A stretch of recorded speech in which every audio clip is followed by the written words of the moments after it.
going on, family? What is going on? How is everybody doing? What's going on, American DOS family? What is going on? I see they mad. They real mad about this American DOS thing, but it's all right. Everybody gonna be all right. Everybody gonna get used to it, or they cannot get used to it. It's all good. So, fam, before we get into it, let us take care of a little bit of housekeeping. Those of you who are subscribed to the newsletter, please, please, please remember to add editor@breakingbrown.com to your contacts list so you get it, because a lot of times it goes to spam and promotions. So let's please make sure that we do that, family. Also, as usual, please subscribe to the channel if you have not subscribed to the channel already. Please share. Please hit that bell so that you get notifications. Notifications are a very good thing, so that you get notifications when we come on. Sometimes, not all the time, but sometimes I come on and I'll do something if I feel like I did the first Kanye show. If I feel like I need to talk about this a little while, or I need to have a little quick show, or if I'm running late, I don't want you to be here. It's 9:38. She's supposed to be. You get a bell. Hopefully you get a bell, and you have settings and all this wonderful stuff. So it's wonderful. So let's just make sure that we take advantage of that. Good evening, everyone. Good evening. And we're about to have a conversation now. Remember, fam. Let me just say one thing. Let's remember one thing. Can we remember that? One of the things that happened, because I said that we're doing politics 102 and not 101. And the analogy that I made one time is that with 101, you just go straight. Like, we just go straight. It's A, it's B, it's C, this is D, E, F, G, H, I, J, K. One thing after another. It's linear thing. You don't hit no curves. What happens when you go to 102 is you start to hit a few curves. You might have to go off-road. You might have to drive in a little bit of gravel. You might have to drive in a little dirt. So when you hit that curve, you just got to stay with me. That's the only way I can say it. Because I see some people sometimes in the comments and stuff get a little bit what I can only qualify as confused. Right? So what I'm telling you is that we got to stay together. And I'm going to try to make this fit. And what I'm going to try to do also is give it a theme, so that you know everything that I'm going to say, when I can do it that way, is something that kind of relates to a specific theme. Because some people can't pivot. Sometimes when they try to pivot, like somebody just said, they on the thing, pivot, they whip and fall. They just, oh, my ankles, my feet.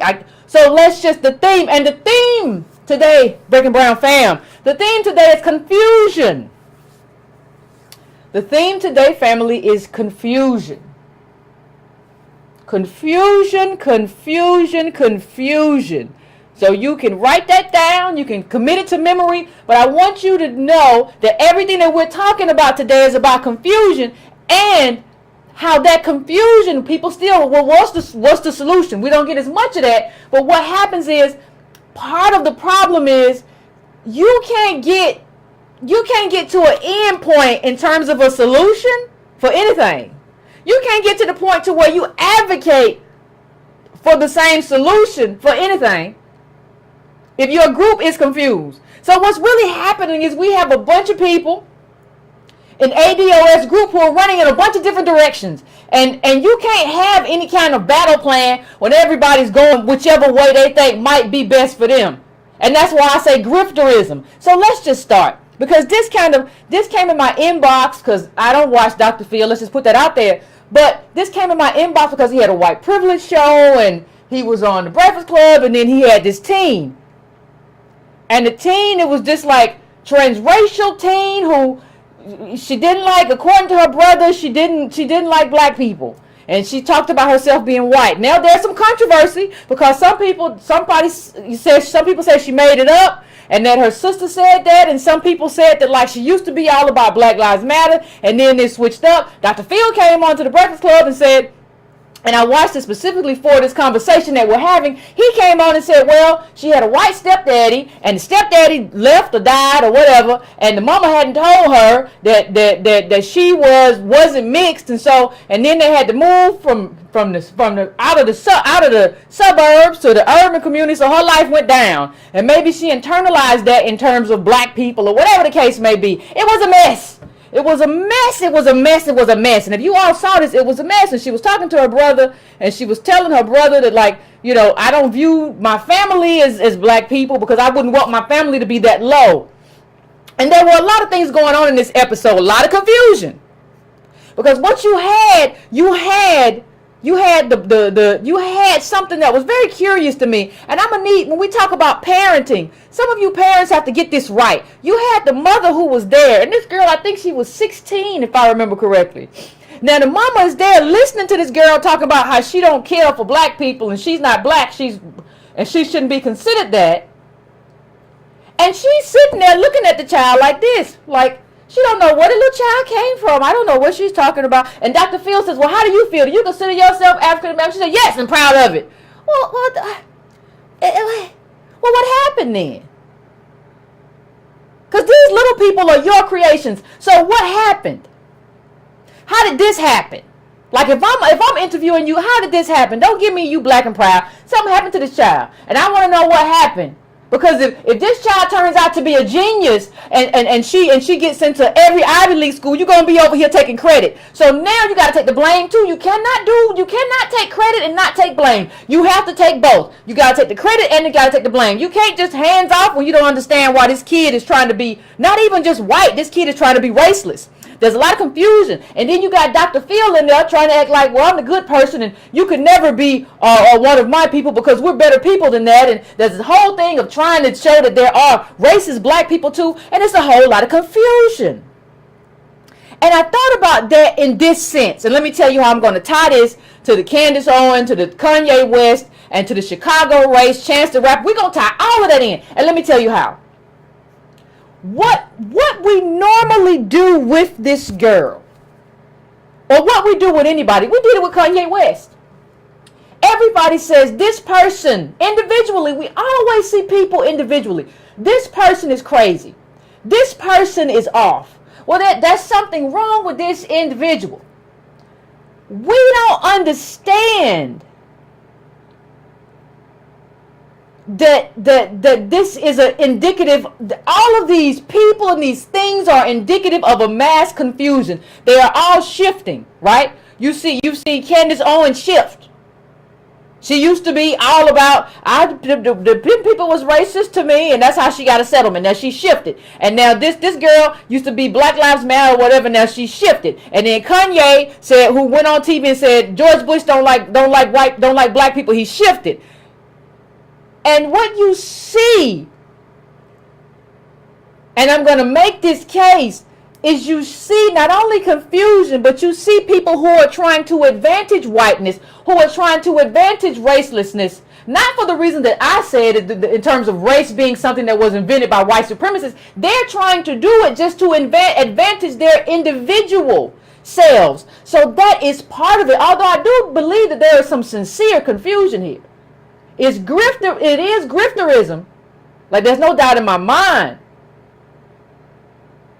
that Owens is a grifter. But you have to ask, what is she trying to access?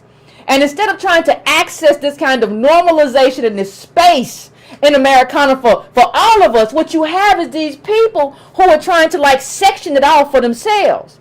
And so we have to kind of go through it.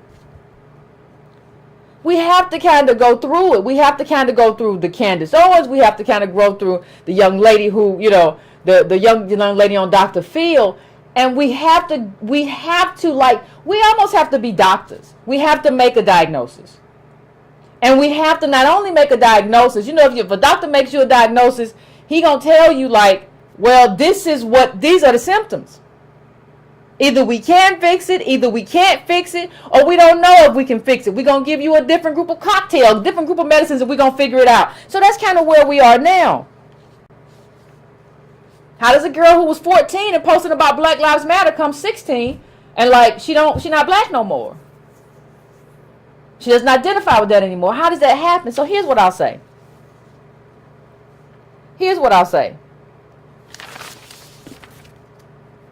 And how does this whole idea of transracialism kind of catch on? Because everybody's because transracialism or the browning of America, understand when somebody tells you, well, we're going to have the browning of the American, that's going to be a good thing. Understand that brown erases black. And when I say black, I mean what blackness meant for us, American DOS, in this country, in this America. So really, you're going to make everybody brown, and you're going to erase us, and you're going to leave us with the cost of coming from slavery and everything that manifested from that, because we're all brown. Understand that this whole browning of a con that so many people are bragging about is also problematic in terms of where we are and in terms of what we're dealing with. But that's part of this intentional infusion of confusion into our community. And we eat it up instead of understanding the repercussions of that level of confusion in our community. So here's what I'm going to say. You got the mom sitting there, you know. We have to understand, put this away. We have to understand one thing, first of all. You have to stop viewing you and this community and everybody else as like an individual. We're all like a group of potted plants in the same grouping, and the soil is awful. And so we have problems. We have problems growing. We have problems with photosynthesis. We have problems with chlorophyll. We have problems with all of that because the soil is awful. People putting salt in our soil. They're doing all kind of stuff to it. That's not our fault, but that is, you have to understand that this is all part of a craze. Rachel Dolezal was trying to access, she was trying to access me, I guess, like light-skinned black womanness, to try to access something through transracial, because she said that's what it is. That's who she is. People are trying to rush to the browning of America. That's what it is.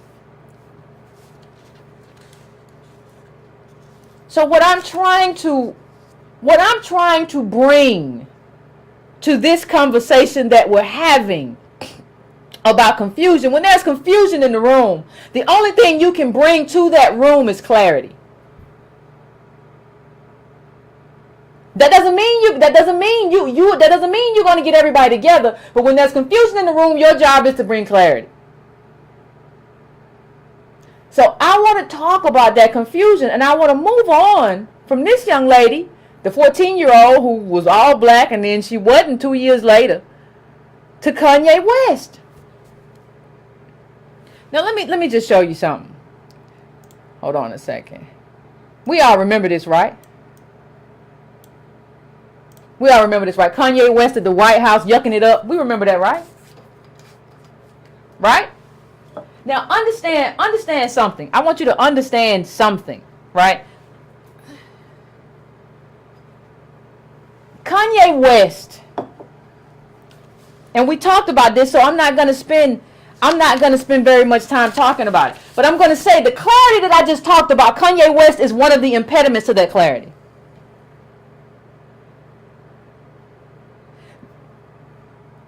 Because he doesn't even understand what he's doing.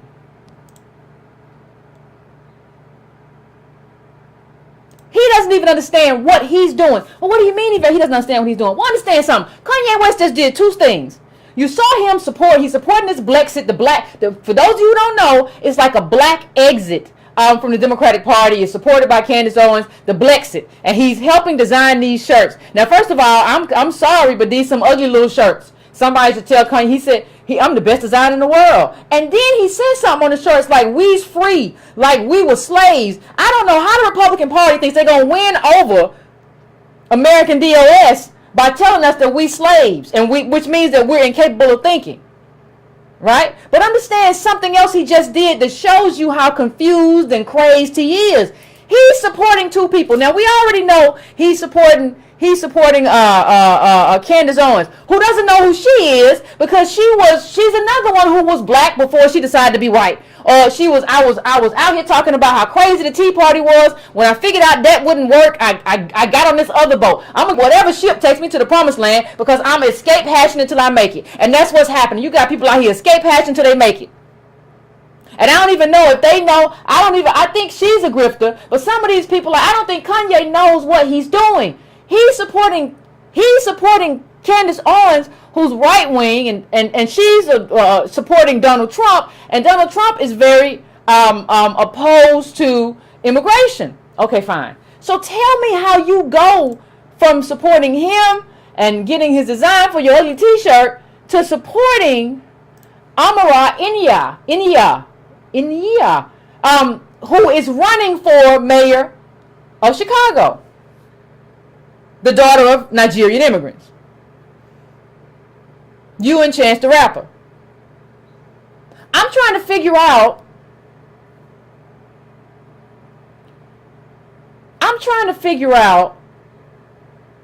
how you have such a limited understanding of politics. Because let me tell you something. What you did, your right hand neutralized your left hand. That's like me loaning you $20 or me giving you $20 and say, here, Beck and Brown fam, have this $20. And then when you turn away, I pick your pocket. I didn't give you anything. You support one thing with your right hand and one thing with your left hand. Now, here's what the people who think linear are going to say. Well, Yvette, you don't understand, Yvette. What happens is, I see companies do this all the time. Like you see Microsoft and you see billionaires all the time. And they give money to both parties. So maybe Kanye's smart. Listen. People who do that, first of all, have the money to do it. They have the money to spread around to both parties. Money's not a problem. These are multi-billion-dollar companies or billionaires. Either way, they have money to spread around. And two, they're not just spreading around money because they just want to give money away. They're spreading around money because they need whatever initiative that they have in play to get passed or green lighted or whatever regulation, regardless of who is in office. They got a lot of stuff coming down the pike all the time on Capitol Hill, and they need all that stuff to move smoothly so they can keep bringing in billions. That's what they need. That's why they do it that way. A Negro from Chicago who's been complaining about debt and who is DOS doesn't get to do that. You can't do that. You have to pick a side. You have to get on one side of the fence and stay there. You have to advocate for something that you believe in. You don't get to be scattered and weird and reckless and crazy. Because it makes sense for them. It does not make sense for you. And you don't have the money to do that. And you don't even understand what you're doing. It's confusion. What did we say the theme was, fam? Confusion.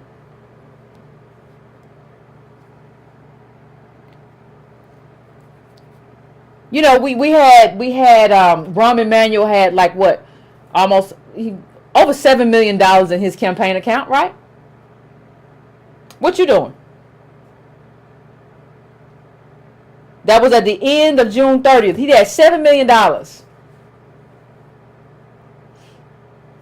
And you might as well just gone outside and thrown your money up in the air and just walk back in the house. Because you don't understand politics. And you don't understand advocacy. And you don't even understand what it means to be a part of this group. And you don't understand how to be deferential to people who know more than you. Don't nobody walk into your studio and make a beat. But let me just go on. You gave $73,000 to a Nigerian immigrant who I think, daughter of immigrants, I'm sorry, who had like $64 in her own campaign account. Not only that, you and Chance elevated her. Like she's just one of the like 11 candidates. You all elevated her to a position that she did not have before. And I doubt either of you could tell me why. Either of you. So here we are. Here we go. Let's bring this up a little bit for me. Kanye Cash follows Chance praise, boosting Amara Inya mayoral bid. Let me ask you, do people even think about who or why they're boosting? Do we even think about who people are and what they stand for and what group? Not only, and I'm not just talking about, I'm going to get into this. Because this isn't, here we go again, Yvette's about to, no, I'm not, I'm going to show you. Because first of all, I want you to consider one thing before I go forward. I want you to consider one thing. When you boost a candidate, you're not just boosting a candidate, one race. This is the mayor, we're talking the mayor of Chicago, right? How many black cities do we have where you have the opportunity to elevate somebody? Okay? on a national stage because big city mayors are on the national stage. Okay, now think about this. These people can go on to governor, Congress,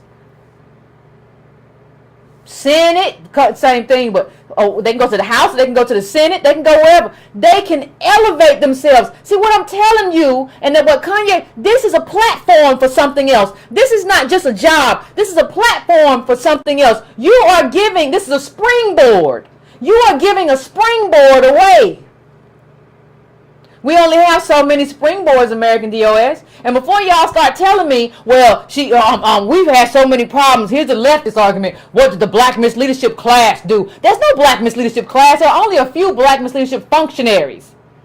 And before everybody start popping off crazy, understand that like we ain't even had the vote that long. Understand with the Civil Rights Act and the Voting Rights Act. Understand all that stuff happened in the 60s. So even though I have criticized the Congressional Black Caucus on many a show, and go back and look at them, I have. The problem is we gotta have time to figure our stuff out. Our people gotta have time to fail. We gotta have time to check them and check them again and throw it. And we gotta get you out of here. And we're gonna replace you and do it again and do it again and do it again. That's how you learn, by failing and airing it out. And we haven't had a chance to do that. So stop telling me about all this stuff. This leftist, this drivel. Well, they're black misleadership class.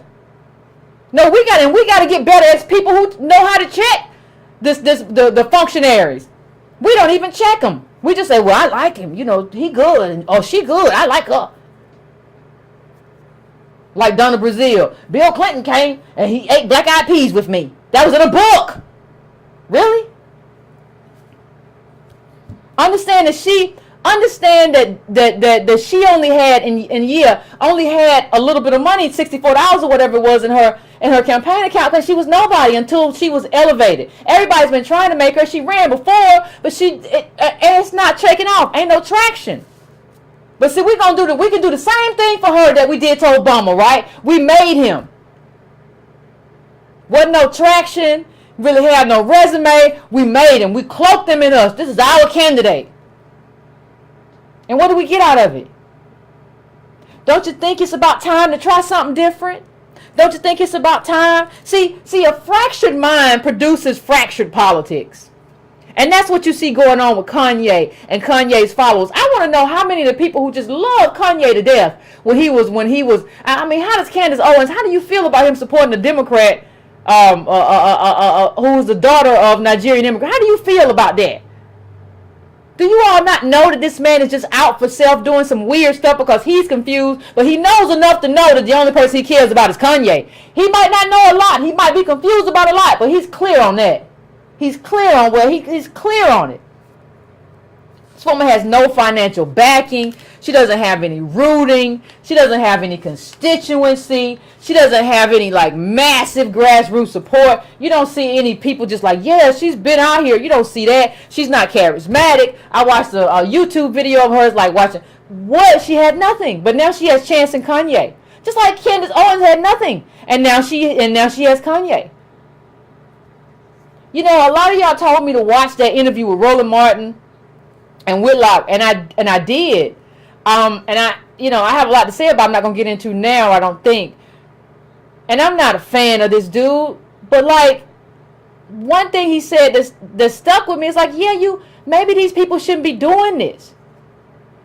Like maybe they shouldn't be so far into this lane because you don't even go and do any kind of consultation. You just kind of go. You just kind of roll with it. You know, we're going to get to her well-off family. Why they didn't give her a bunch of money?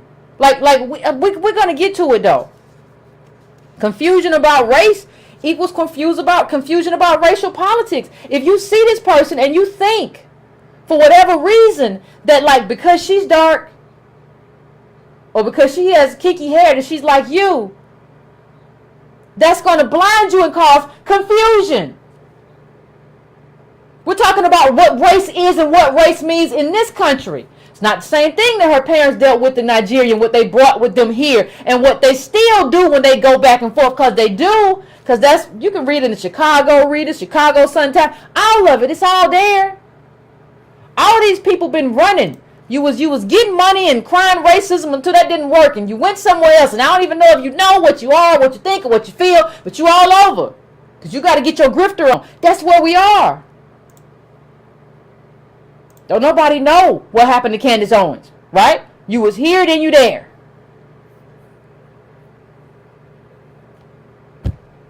Grifterism. And we say, well, you get to believe what you want to believe. No, you don't get to, like, nobody's saying, like, you went from Republican to hardcore libertarian. No. You weren't even in this space. And now you really in this space. What you doing? What you doing? Let's stop playing these games. So, when we talk about grifterism, those are just people that just run around trying to get their money. Like, just, I'll get it how I get it. I'll grift over here for a while and try to hustle up some cash over here. And when this side needs me, I'll be a grifter over here. I'm a politico for hire. I'm a whatever for hire. That's what they do. That's who they are. And part of what they do, because they're confused, a lot of times in their own minds, or they feel rejected, or what they tried didn't work. It didn't work over there, so I'm gonna come over here, and they cause confusion in the community. If you go up, let me show you something.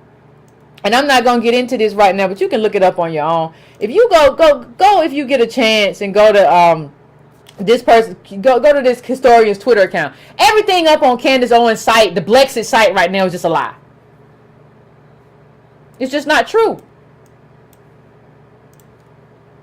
And so go check it out for yourself, but I'm not going to delve into that. What I'm going to tell you is, like, the person who Chance the Rapper and Kanye have put forward with his little confused and dizzy self. Well, the person who they have put forward doesn't have any anchoring in who you are. Well, what do you mean, Yvette? What I'm saying is, this person's parents came from Nigeria. They have parents who are professionals, psychologists, one teaches at a university.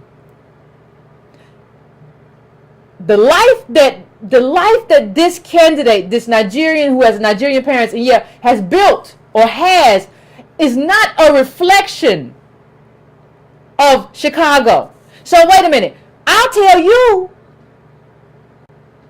she has lived in good neighborhoods and had a good life. How do I know that? Because her life is built on that. She runs marathons. She speaks like 5 languages. All this stuff is built through wealth. You cannot do all of that stuff. You cannot do that stuff being a Southside Chicago American DOS person. That's what her life is built through. Our lives are built through this. That's redlining. Chicago. That's what our oppression is built through. How can you access or understand that? Why don't I need, listen, we had, what we going on, Harold Washington or whatever, so you're going to tell me that we don't get nobody else who is there who understands that to be put in that position, or America doesn't have to build someone. Like you, all the people in the race, you're not going to choose nobody else, you're going to choose this person. Heck, y'all could have built your own person. Groomed your own person if you really wanted to get into it that tough. But you don't. You don't. And one thing she and Candace Owens might have in common, there was an interview a while back, because this was in 2015. I like to go and see, not political positions. Everybody changes political positions. I think everybody has. But I like to see what people say about who they are at the core. Because the stuff I say about my core and what my core beliefs are haven't changed very much. So I go to this little thing, and there's this interview, and she says something that just kind of struck me as something that, like, Candace Owens might agree with. She says, I believe that the only limitations in our lives are the ones we put on ourselves. Now understand, ladies and gentlemen, this is some Breaking Brown family. This is some Oprah-esque garbage. How do you live in a place? How do you live somewhere with this kind of redlining, with the history of that in this country? How do you see this and say something like that? How do you see this and say something like that? How are are you expecting me to think that you understand me and my community when you say the only limitations are the ones we put forth for ourselves? This is the community that you're in. Black unemployment, Illinois, tops of the states. This is the community. Understand that this is your family. See, in Chicago, you got a lot of people with broken homes. We know that the Chicago police done tortured people and did all sorts of stuff. That is the guy who was over there just recently passed away. We know that. That's a fact. But you didn't have any of that in your history, in your lineage, in your line. Her father got a PhD and currently teaches in the communications department at Lewis University. Her mother is a clinical psychologist. They raised Amara and her 5 siblings in University Park, a south suburb. Well, it must be nice. But that's why you said that, because that's been your life. That's why you said what you said. Because your life has been a life where the only limitations that you have been of your own making, because you have stability with those parents and where you come from. Let me tell you, there is that, and that stability, understand what I said. Stability and normalization is what? Breaking Brown family? Stability and normalization is what? It's white. Whiteness is not just, we're talking about skin color or whatever. I'm as light as white people, some white people I don't run into. It don't mean nothing. That ain't it. We're not talking about that. You are stabilized and normalized to the point of whiteness. How can we see that? How do we miss that? So here's what I would say.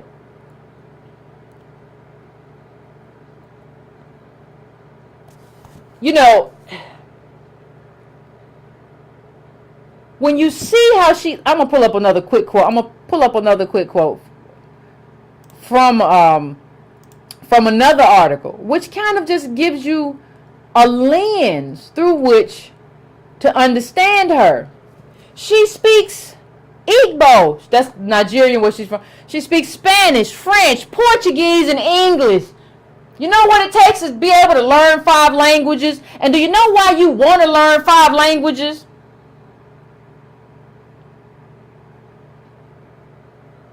Do you know why? Because you travel a lot. Because you have wealth. You have money. You get to travel and explore a lot. So you get to sit around and learn 5. How many people you know? How many American DOS you know? Know 5 languages. And if you do, they boule. And they're a dying breed. Because this community is collapsing. Don't play games. Do not play games.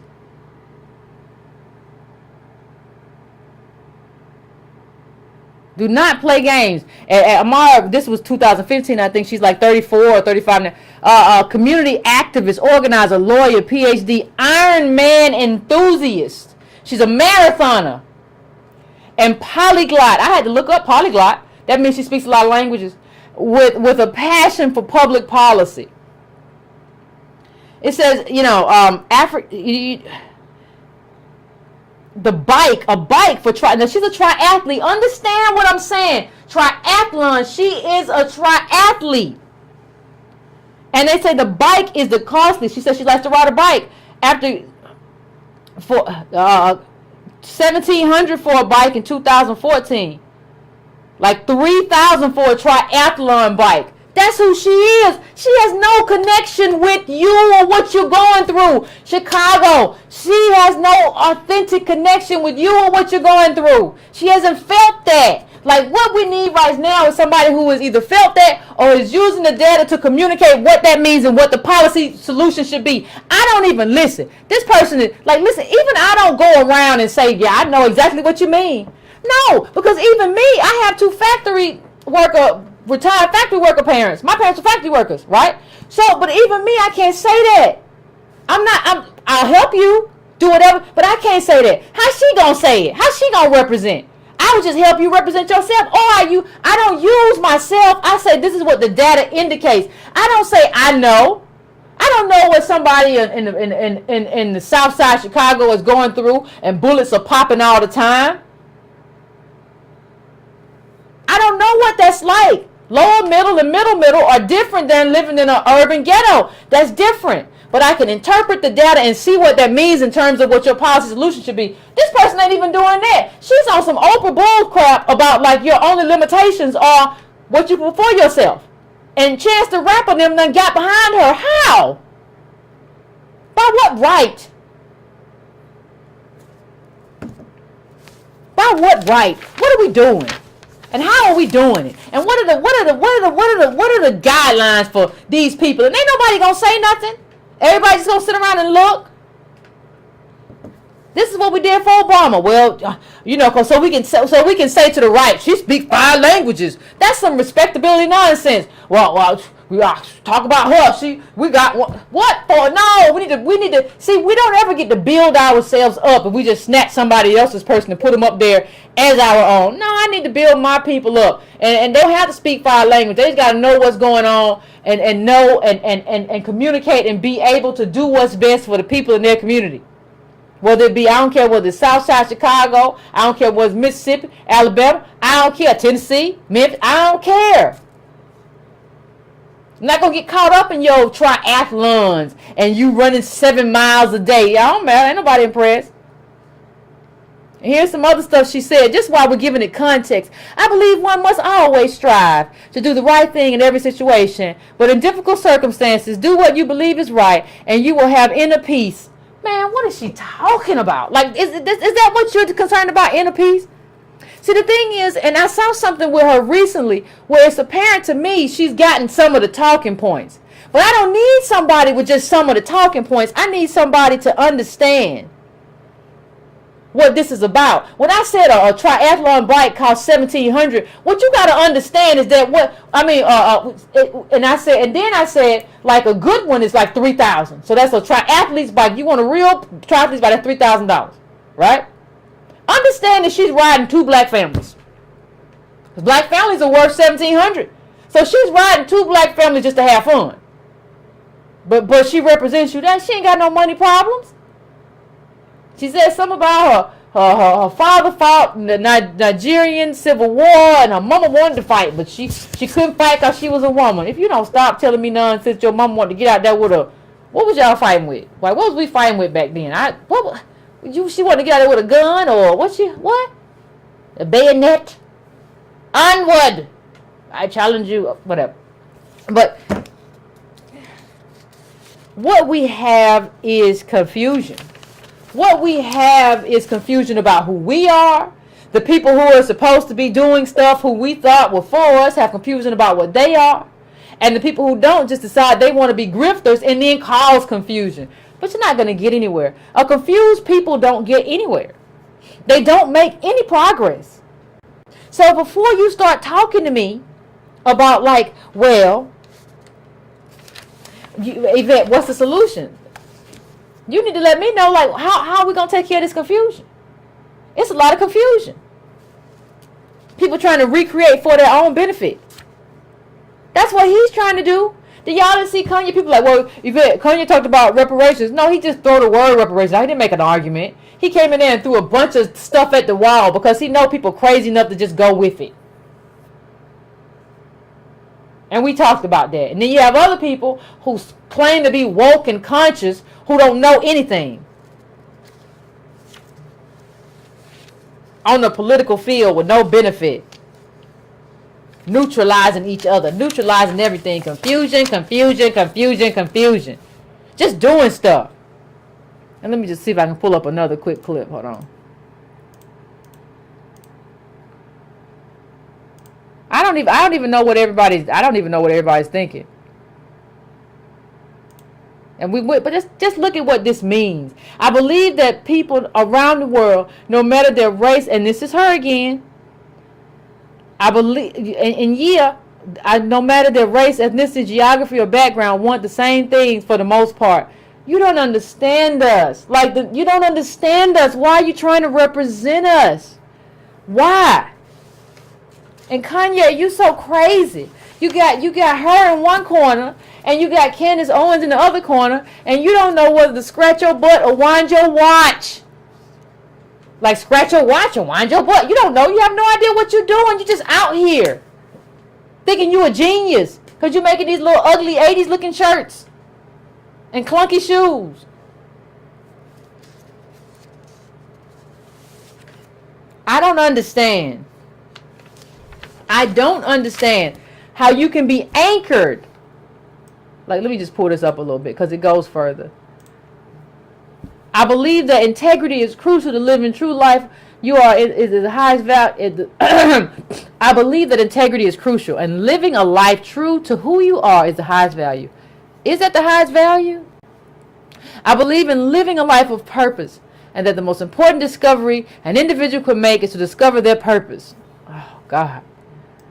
Oh, it's like Eat, Pray, Love. Oh, she done read all them books. She done read all them Eat, Pray, Love books. All them Eat, Pray, Love books, child. Ooh. Now you know that you remember the police got a bait truck out in Chicago, all kind of stuff, and she on some. I don't even know what we doing. And let me tell you something. I asked a friend earlier, what is your hobby? If somebody asked you, like, what are you good at that you know you were good at? Like, what are you good at? And I'm going to tell you in a minute.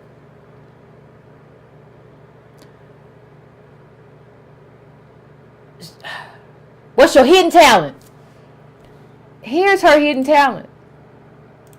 I'm not trying to make fun of nobody. I'm just saying that these two things are not the same. I'm not trying to hurt nobody, not trying to make fun of anybody.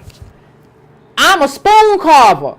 I learned how to carve spoons on a farm in northern Vermont. When I got back home, I bought a carving knife, some sandpaper, and started doing it on my own. Sometimes I give spoons away as gifts.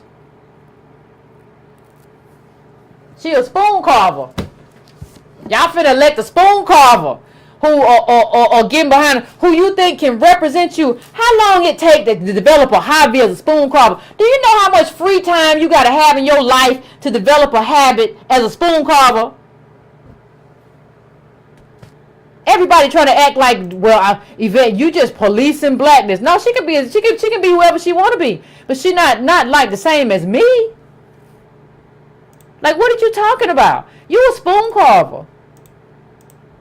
And I'm not saying I might say there's something wrong with being a spoon carver, but I'm not saying anything about that. What I'm saying is that a person who gets to go to Vermont and learn about spoon carving can't represent me in terms of how I need to be represented. That's what we found out with Obama. We found out that he couldn't represent us because this man had led an elite life. Nothing you can really do about it, but it is what it is. And I'm trying to find another image really quick. But, I mean, I don't understand. Like,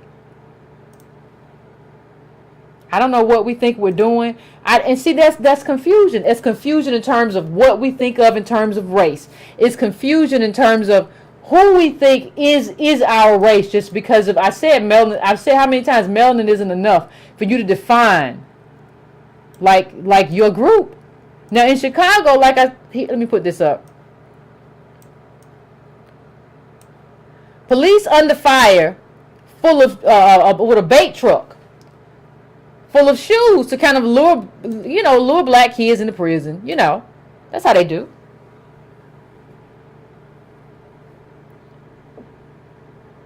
That's how they do. That's what's going on. Ain't nobody carving spoons. In the city that you want to represent, ain't nobody going to Vermont to carve spoons. They're trying to avoid these traps that police are putting in place to arrest young black people, especially young black men. That's what's going on. You out here carving spoons, and you have the nerve to be like, well, I want to represent you. By what right? I know I keep saying that, people. I know I keep saying that, but that's important to me. By what right? By what ancestral right? Because I have no ancestral right to represent you. To the people of Nigeria, I have no ancestral right to do that. I understand that, and I would never try to do it, and I don't want to do it, and I understand. I will support you however you deem you need to be supported. I will be here for, if I were to move to Lagos or Abuja, I would be there for you. But I have no ancestral, I have no connection to the land. If I lived there, I would live there now, but I can't do that. I can't, that's not right. That's not right. And it wouldn't be right for me to do it. It wouldn't be right for me to play that game. It wouldn't be right for me to be that ambitious to take the turn that you didn't even get yet. That wouldn't be the right thing to do. So how do you get to do it though? I'm just asking a question.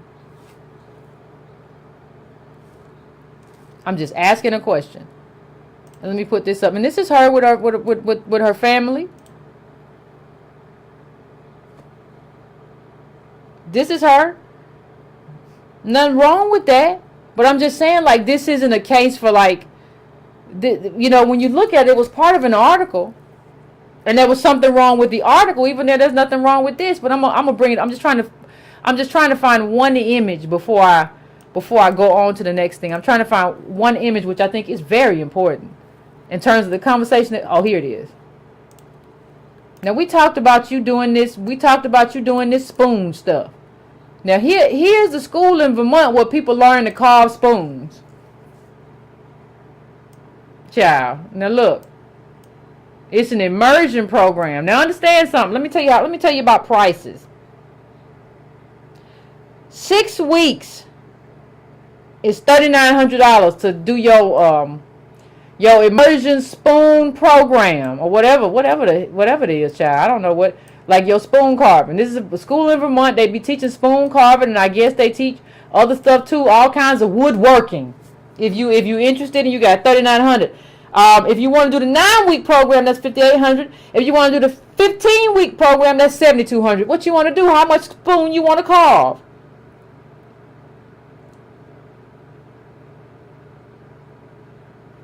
How much spoon you want to carve? Now, how do you say a person like this isn't, for all intents and purposes, white?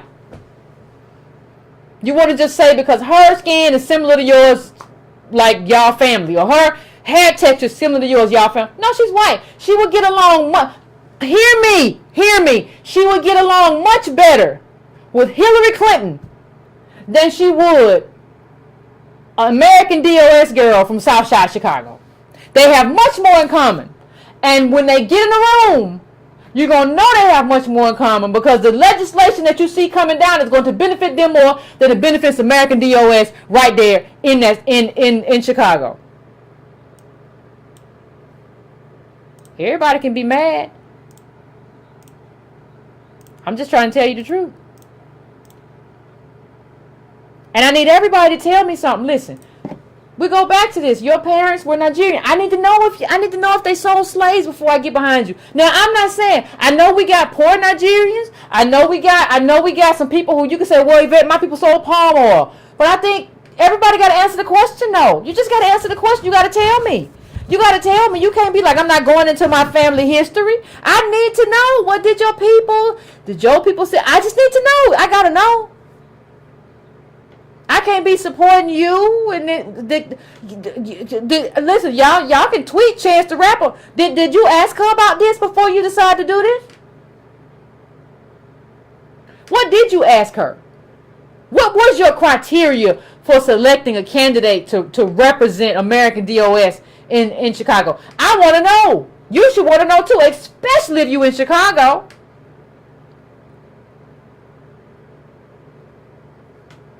It seems basic. It just seems very basic to me. I don't understand what the problem is, because Chicago looks like this.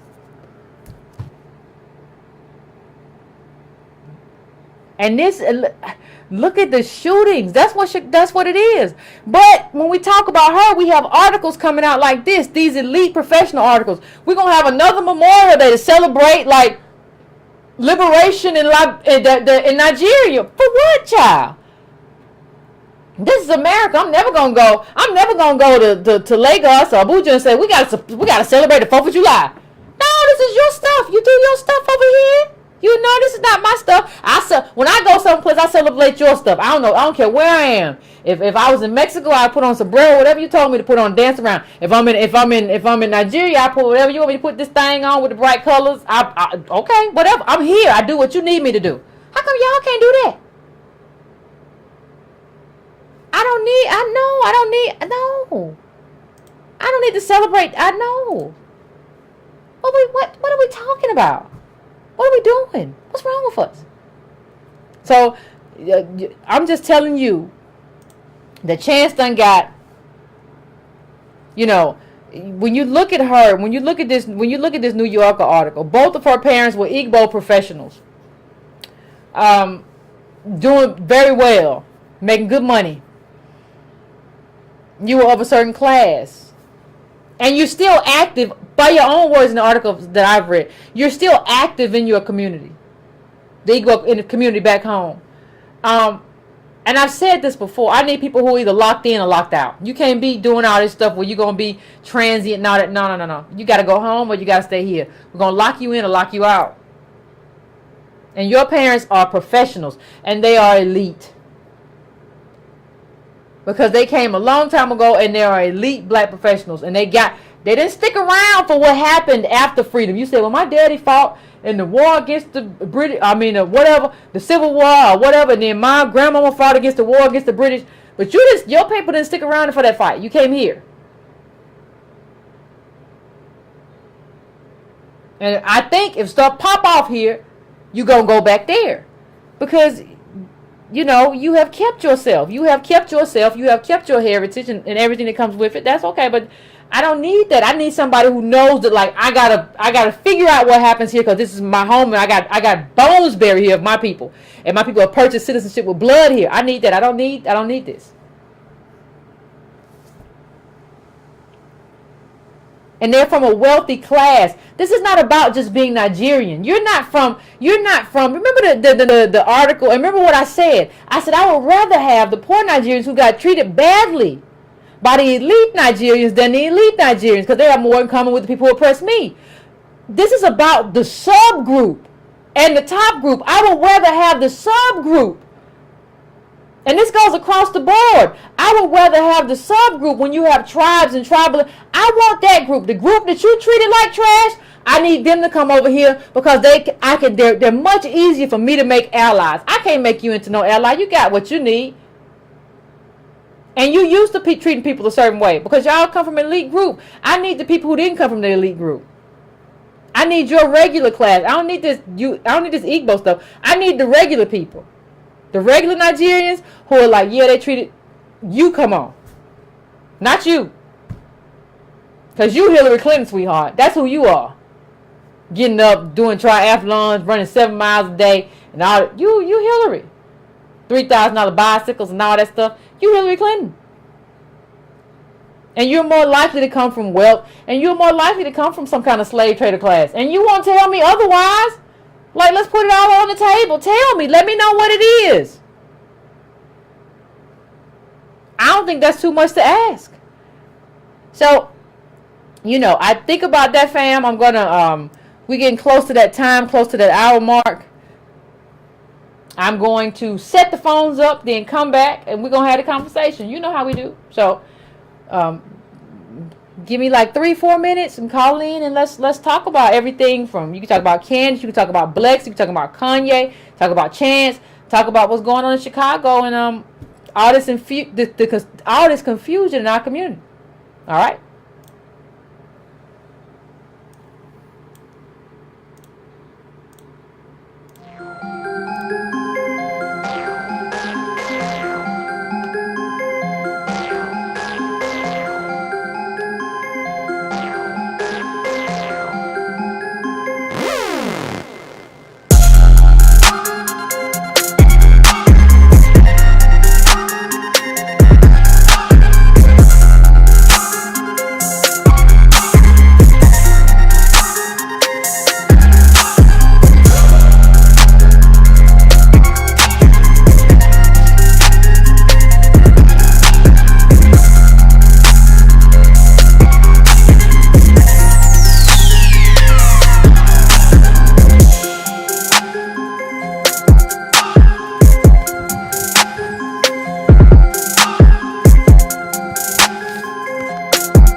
Y'all real funny in the comments.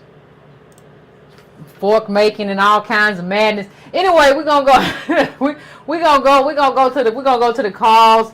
I am going to 770. I'm coming to you first. 770. What's your name? Where you calling from? And what's on your mind?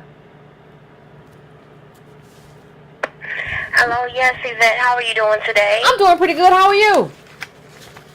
I'm doing well. I always watch your show, and I'm just calling in because I wanted to speak to you about, we need to recognize our politics and what's of interest to us, and stop backing up these people who really aren't taking into account, our whole community and where we stand right now.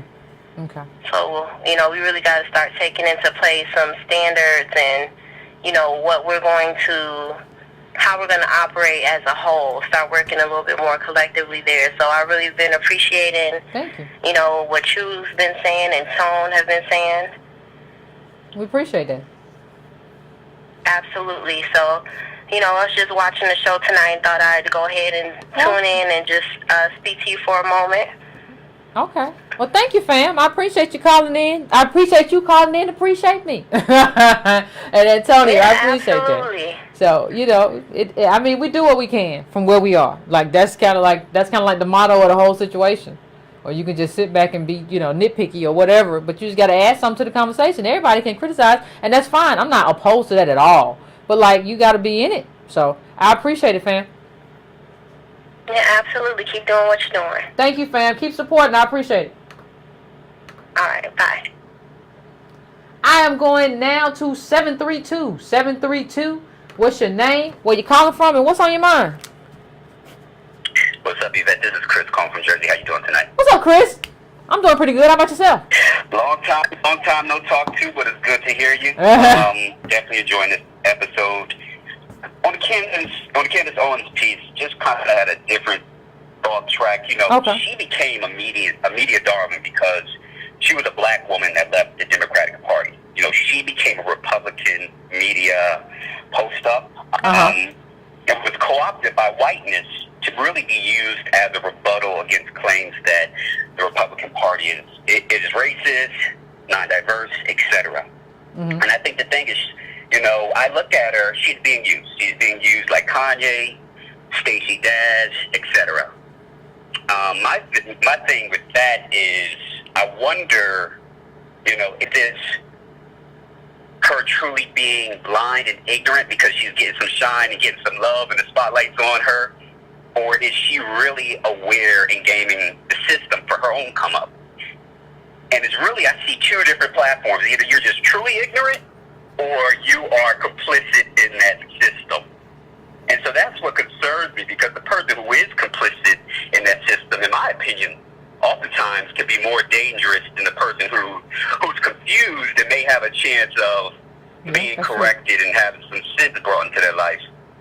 So that's just my thoughts on that. I'd love to hear your feedback. On the second point, just in regards to Chicago, I need the Breaking Brown family in Chicago to speak up.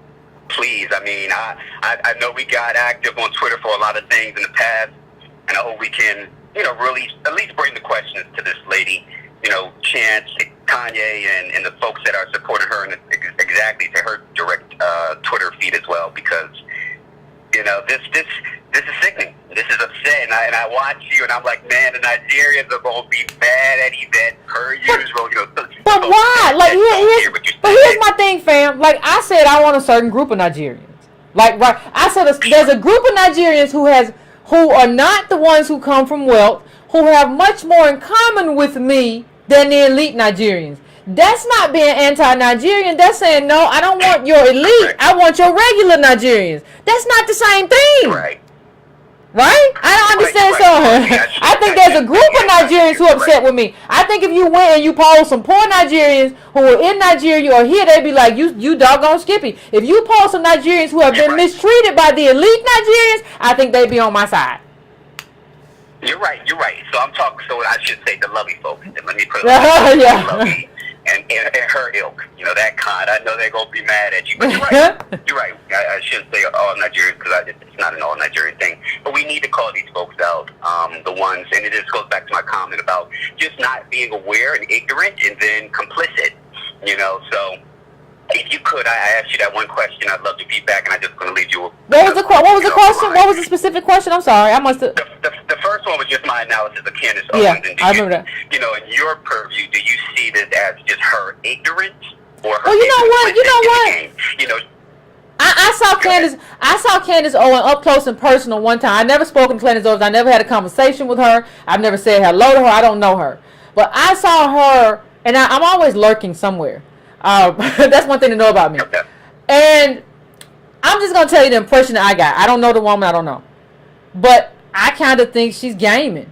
Like, I kind of feel like, and I don't know, but I don't know. I think she has her own sets of confusion. I think what happens with some of these people is that the Republican Party treats them well and treats them better than they think they've been treated by Democrats or how they think they should have been treated or how they think they should have been elevated by now within the party, right? So you think, and I think some of that happened with, you know, I've talked to a friend about, I think some of that happened, you know, I think Alexander about some of that happened with Clarence Thomas about, like, if you can't get put on here and you feel like you should have been a star over here, you just go over here. Like, my vibe was if you gave Candace Owens some truth serum, she would be like, I should have been put on. I tried to be a Democrat and talk bad about conservatives and it didn't work. And this really worked.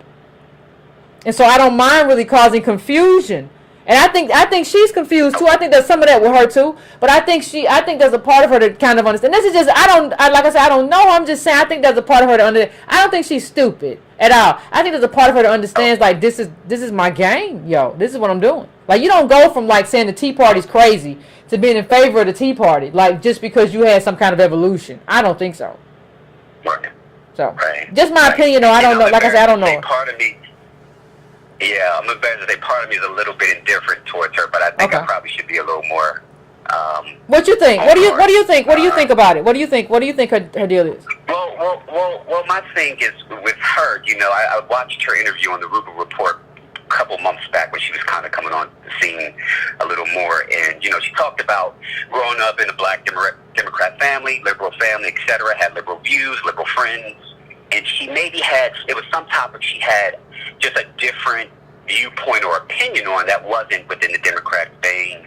And she talked about how blacks jumped on her, blacks in her community, blacks in her family, whoever, kind of all attacked her in that experience. She kind of pointed to it saying, hey, wait a minute, if I step out of line and don't, you know, operate within this Democratic ideology, I'm going to be ostracized. And she talked about how that was the beginning of her kind of questioning the Democratic Party, the Democratic ideals. And here's the thing. I want to be a free thinker. Yeah, and I think, and here's the thing. Kanye so much. Yeah. Free thinker, when she's up there on TMZ with him with that nonsense. She said, look, I want to be my own person, but you don't understand. You're black. At the end of the day, you're not escaping the limitations of blackness. Well, here's the thing too. Like, you can be your own person, but you ain't gonna get put on being your own person. Like, I'm my own person. My views on immigration and a few other things don't fit into the Democratic Party, right? But even my views on race don't fit within the Democratic Party. So I don't fit either. So I understand that. But you can't use it as an excuse to go to the polar opposite. Like, people want you to fit into a box. I totally get that. But you can't, for me at least, I understand I don't fit into either box. But I'm not going to run to one box because that box is mad at me and is ostracizing me. I don't need anywhere to go. I don't need a tent. I'll just be outside by myself. Like, that's just what it is. Right. So, but you have these people who feel some kind of way and they feel hurt. And so part of this maybe like you said, it could be like a revenge too. Like, I was there and I did this stuff for the Democrats, and I was always a good Democrat, and y'all dogged me, so I'm gonna dog y'all back. All of this stuff is very interesting psychologically, but politically it's just not beneficial. Yeah. Yeah, and if they have started genuine, I think that's maybe a way I can phrase it. I think for her it started a genuine movement, a genuine shift, but when she saw she could use it as a come up because she was getting all that love, then it baby was, hey. Yeah, she's like, why not? She's a savvy woman. But here's one thing she's a savvy woman, so she knows the game. Yeah, here's one thing I will say, Colin. Here's one thing I will say. I think when we fight people, we need to start fighting them on ideas, as opposed to just saying, oh, you're a coon or you're a sellout. No, just say why like the tax cuts are going to hurt my mother or my family or Medicaid or these programs in my community, as opposed to just calling names. Because I think sometimes, like, these people just, part of what may have, like you said, she may have just been disaffected and driven to a place. Like, people have their own psychological make-work, and everybody ain't the same. Everybody ain't the same kind of mentally strong. So this could have been something that drove her, and you see that, and there are groups, like Alexander was saying one time, like, there are groups that conservative groups that when you ostracize somebody, they go pick them up, right? And say, well, we'll dust you off and make you a star. So I think we have to be very careful in saying, like, your politics, your policies, what you believe in is problematic, and I'm going to give you 1,000 examples why, and then I'm going to walk away, as opposed to just calling your names. Because it makes it look like that we are just, like, pro-Democrat, as opposed to, like, no, we're pro, because I consider myself an independent, but I'm pro a certain group of policies and policy prescriptions and policy initiatives. I'm not pro any party. So I think we have to be very careful in terms of how we engage people. I think a lot of these people are very fragile. Yeah. Thanks, Carl. With this question, I'm done. Okay. Go ahead. What's your view on, because and it ties into this last point you just made, both parties I see as parroting black folks towards white guilt. They parrot a black face, a black image, in terms of trying to say, look, we are the party, we are the group that is, diverse, less racist, whatever. To acquiesce white guilt. It's not really to redress our issues as DOS in this country. So I would love to hear your feedback on that, and thank you again as always. And no problem. I'll tuning in and calling it. No problem. I appreciate it. I think that's true. I think nobody wants to kind of like deal with even when I was listening to the whole Dr. Phil thing, the whole thing was like, well, we don't understand what it's like not to get a cab, or we don't understand. No, the positionality, the wealth position in this country is everything. It's not about like white people being more empathetic. It's about white people deciding that they're going to sacrifice more, right? And not just lean towards what you say, white guilt or whatever. So I definitely see it and I understand it. So I'm going to the next call. I'm going to 310. What's going on? What's up, Yvette? What's going on? I've been trying to make you a wooden spoon all evening. I need a fork. I need a fork and a knife, and I want it done by morning. I don't know what you're doing. The handle came out long, so I'm going to have to send it to you in 2 pieces. So I have to glue it together when you get it there. I'm not doing it. I'm not paying for that. North Carolina to learn how. I use a butter knife to make it, though. I'm not. What? You use a knife to make a knife? I use a butter knife to make you a wooden spoon. You better use it when I send it. Look, trash. This is the thing. It's cold talk. The crazy thing that I see, look, we gonna go through 3 or 4 different things real fast. Can you pull up the picture of the wood clad? Why you saying like of the wood clad? Okay. Because I think we missed something. And I'm gonna make sure that everybody gets to see it. One of the things that you don't get to understand until you go to Louisville, until you go to St. Louis, until you go to Chicago, is how you don't get to leave all that often. Now, if you do get to leave, I think Vermont is the last place you want to go unless you got to go. I want to read something to everybody. At the 2010 census, 94.4% of the population of what we're looking at was white. You get an African girl in Illinois that's going to a wood class in Vermont to a place that's 95% white. Don't that sound like a grifter, Yvette? Oh, it kind of do, Who don't you it? trying to meet at the wood class? Who you trying to meet at the wood class? See, we don't even understand the language of moving like this because we don't move like that. This is awful. This isn't just about a wood class. This is about a whole reality of I'm trying to interject myself in this community of people to see what they got over there. We don't even know that we're seeing that. See, this wood class is the doorway to finding somebody who got a relationship that needs a certain product that we can ship over from Nigeria, import, export, some old places that we have no exposure to. Now, I don't think that we understand America. See, I don't think we understand. This was never about making goddamn sports. See, we here, and we getting played while we here. See, the caller earlier said something to you about this ain't all the Nigerians. Nigga, please. We're not here talking about like something minor. Like we were just shipped it out of the country. Or you put us in the corner. We were traded in as slaves. And anybody and everybody who even seems involved, if they're being used to cover that up, gotta explain what you've been involved. See, the reason why it sounds so odd is because ain't nobody been asking. I don't know how me and Yvette are the first people that got to ask this question. Like on a real level where it's like, this New Yorker article, I commend the young woman that wrote it. Because it's power. It gives a lens that we've never had. But how did we never have that lens? See, there's three characteristics that this young woman had that she shares with the girl with the New Yorker article. Can you pull that up? Again, the New Yorker article? Yep. One, she's Nigerian. Number two, if you can pull it up one more time for me. One, she's Nigerian. Number two, she comes from professionals. And number three, she's Igbo. That's three characteristics. That's enough to make me ask you, now you prove that you wasn't trained in slaves. Before I tell you that, let you run for mayor, I'm not even talking about you not part of my community. Run for mayor in the city.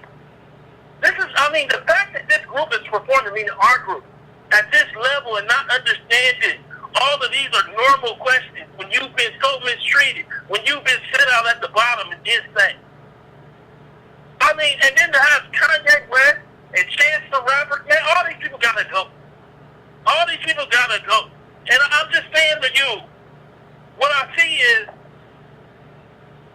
when you talk about issues, me and you, Yvette, you can pull that image down. What we do is we just challenge the parameters of things. Like this weekend, Slate put out an article where Dark Hamilton and Mercer, the girl who wrote, the woman, a professor who wrote Color of Money, said that the racial wealth gap can get closed with some kind of housing proposal from Warren. I spent the weekend going back and forth with Darity, her, and Hamilton about that in email and Twitter. I'm saying to you that that's where it's at. For us to have those conversations. And I don't think y'all understand that what we're seeing with Candace Owens, and I'm talking about three different things at once. I want y'all gotta be quick with it.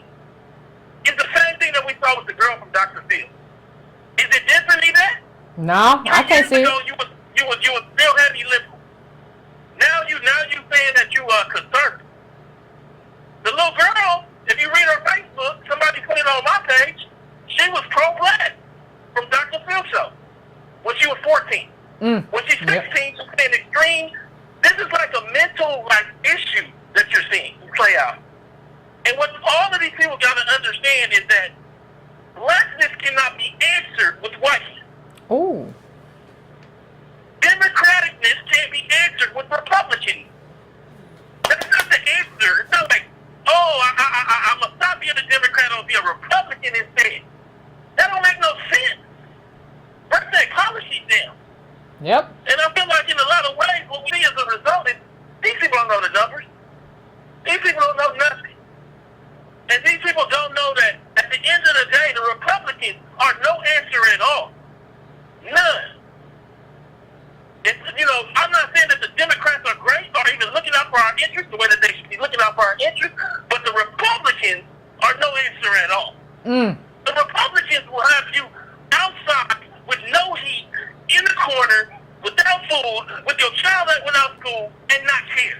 Ooh. You can choose that if you want to. That's what all those people are standing up, jumping, if y'all saw the video for, with the Black Republican. So, I mean, long story short, I kind of ramble, but I'm just saying to you, I feel like in so many ways we're seeing a lot of confusion.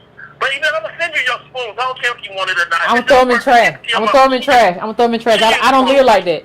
Your mother love with spoons. Mama, daddy, uncle, sister, cousin, niece, nephew. You think everybody love your little raggedy spoon. That's the way people do with their crafts. Well, you can just give them to your mama and them if you don't want them. I'll take them. They'll take them. All your family will take your spoons. Listen, that's another thing we do, these little crafts and try to make woods and crafts into like, you know, there are good companies that make spoons.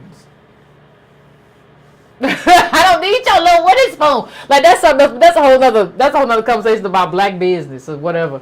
Like I'll sell you a wooden spoon. Child, I'm not about getting splinters in my lip. I'm not gonna get it to no family member to get splinters in their lip because you think you got a hobby. Anyway, let me get back to the calls. I'm so sorry. Antonio come with his spoon stuff. I'm going 240. What's your name? Where you calling from? What's on your mind? How you doing, Yvette? I'm doing all right. DMV sis. How's everybody doing at the Pretty good. family? We doing all right. How you been?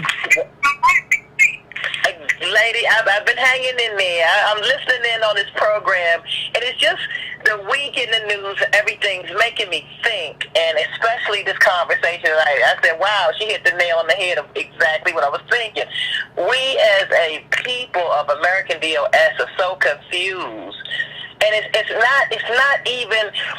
really simple once you stand back and you have some maturity behind it. Because one of the things that I've noticed is that in order to get like extraordinary results, we gotta be ready to do extraordinary measures. And I've asked myself, are we ready for extraordinary measures? I mean, are we really, because us just even calling ourselves, naming ourselves, and we're giving ourselves a nomenclature of American DOS, that's a very strong claim that we're putting out there into the world, and we're getting, blowback from it. But as long as we stand on, yes, we're American descendants of slaves, and I have family members that are from the Caribbean that married into the family.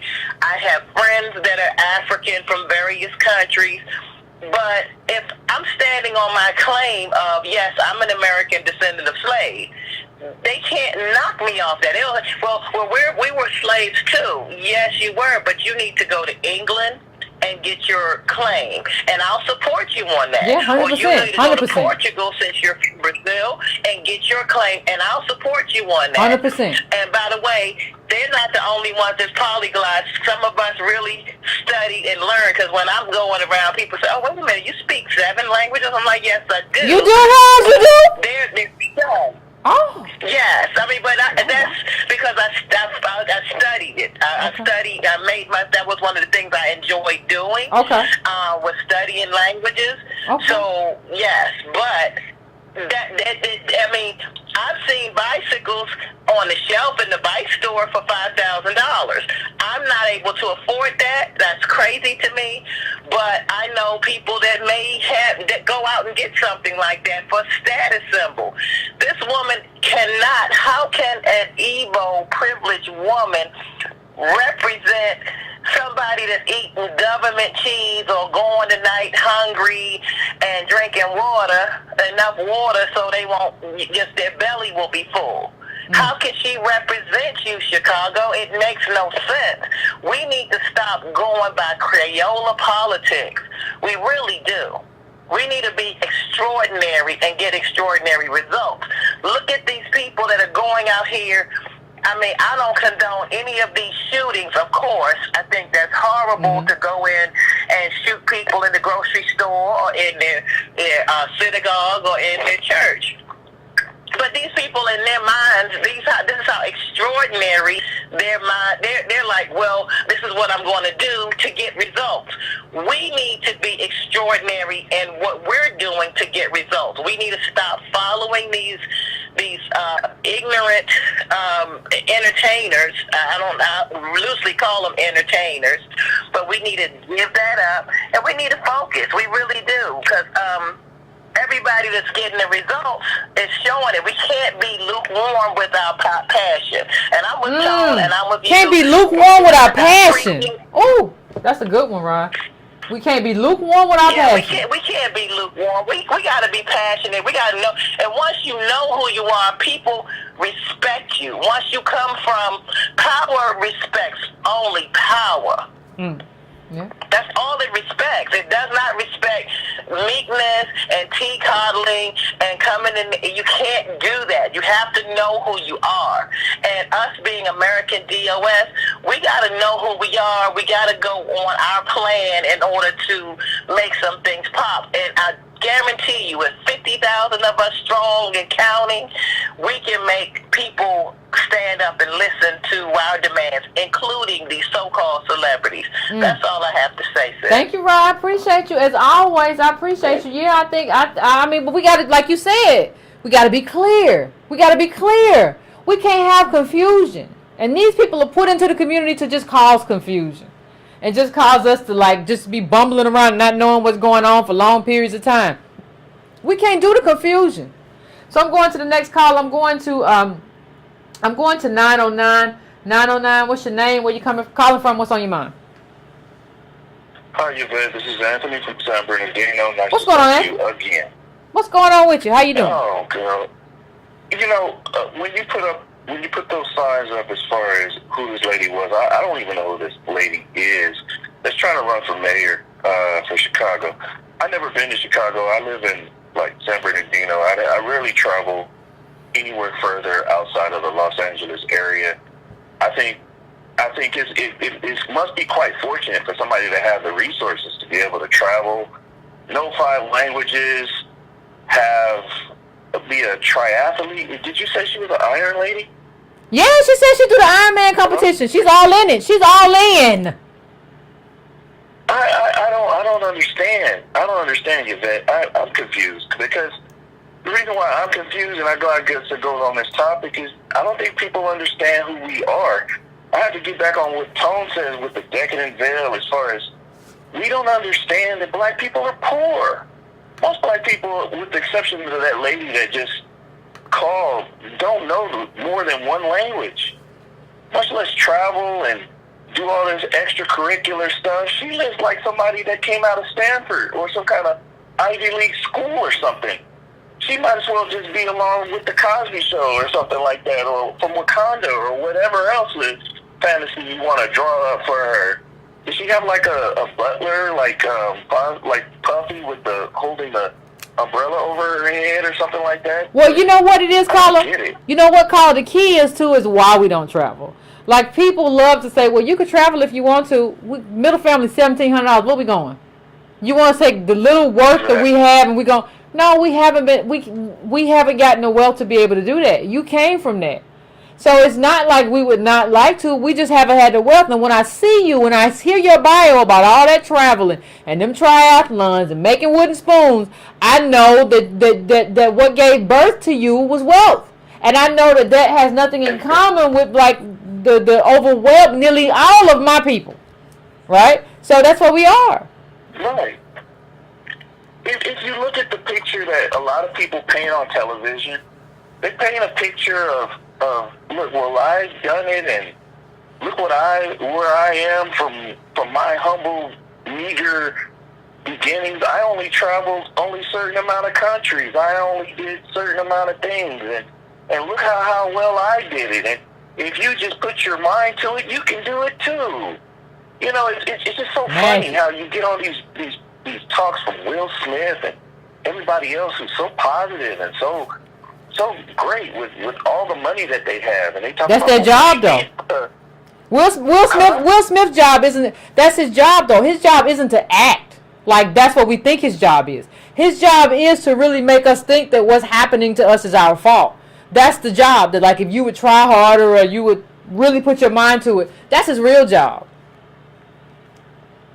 But I'm sorry, I'm gonna let you finish up, Carl. I apologize. No.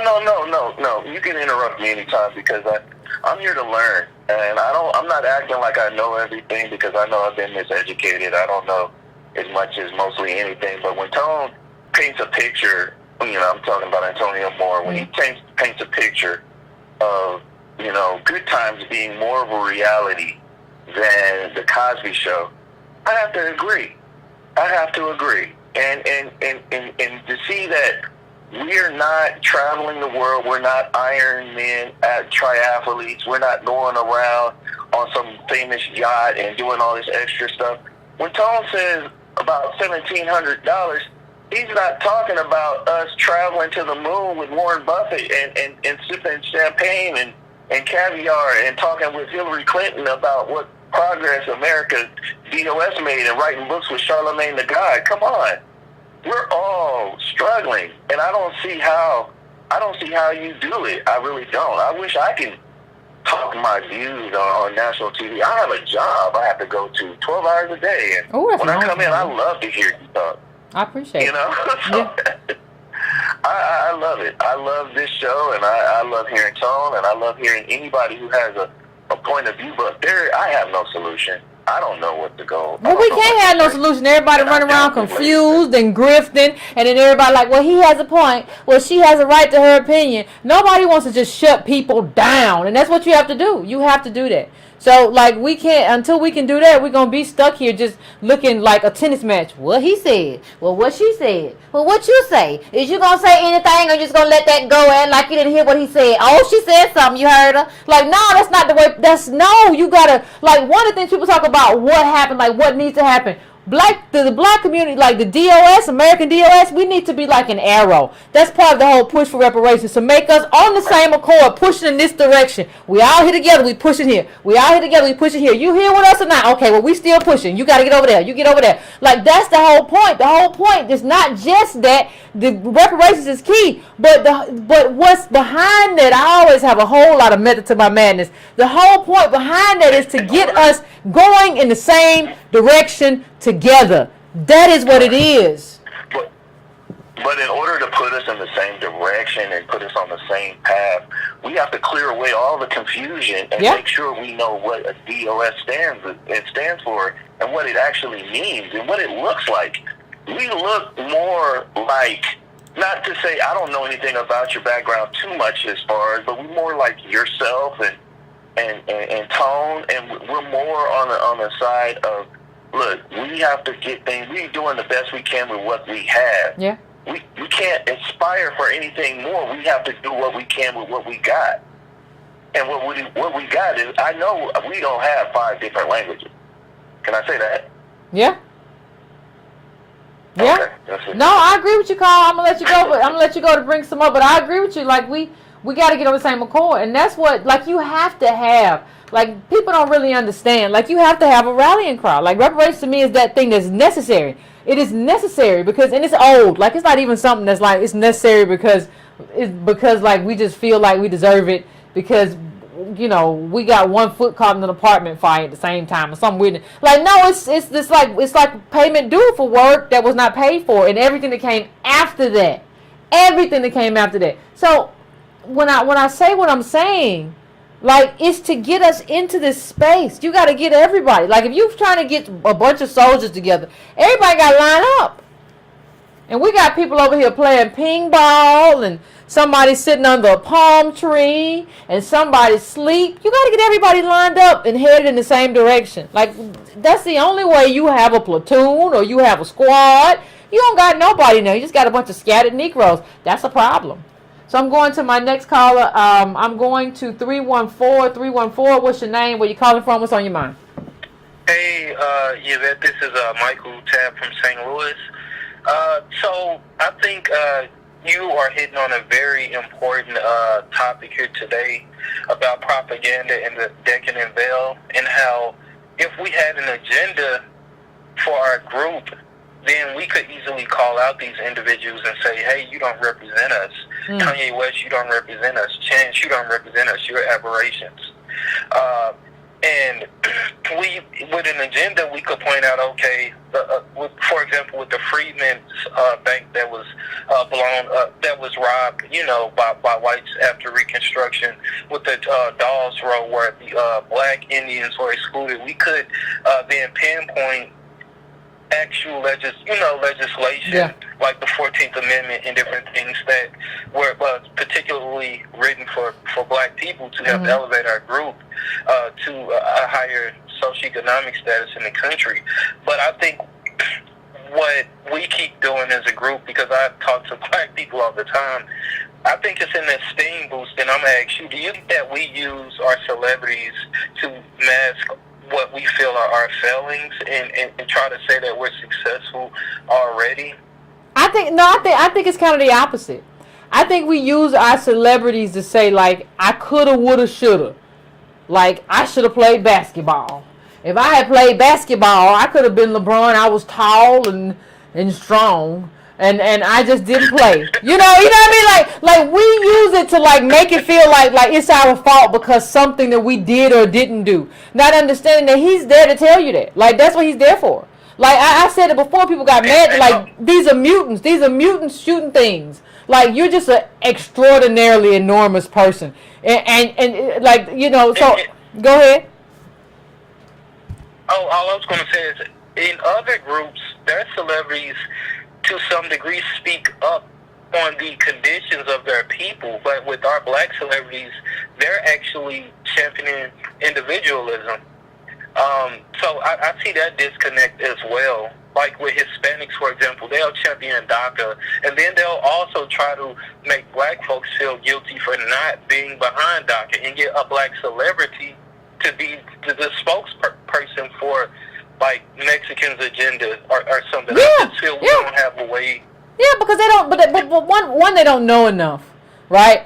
And the second thing is, like, that's their job to be that mouthpiece, right? And to make you feel like, and that's why they get on TV. They don't ever get on TV and say, like, look, I was born 6'7", or I was born 6'5". And I have talent, and that's just what it is. They don't ever, and you don't have somebody, you'll be sitting next to a Negro who is 5'10" and be like, but I still could have done it. Negro, what you could have done? Or I could have been LeBron. No, you couldn't have. You got small bones and little bitty muscles, but I could have worked out. Now go home. I ain't in the mood for this. That's what you have. And one last statement. So I would like to see a show maybe where you do a comparative analysis between Black America and our minority status with the white Afrikaners in South Africa, because that minority population has an overrepresentation of the ownership of wealth in South Africa, and we have an underrepresentation of the ownership of wealth. And I feel that I don't know, how can I put this? I feel if our group, because remember you mentioned last call that we don't have solidarity with ourselves. I think that needs to come first. We need to have solidarity with ourselves. I agree. And understand that we can be successful. We just need an agenda. We need something where we're putting ourselves first and prioritizing our heritage and history. I agree. Just trying to jump on the bandwagon. Yep. I appreciate it, Carla. I appreciate it. No, I think we have to have something, because that's what holds you in line. There has to be a rule or an agenda or something that keeps you in line. And somebody can say, if you don't have an agenda, people, you got to have something to be like, aha, you in violation.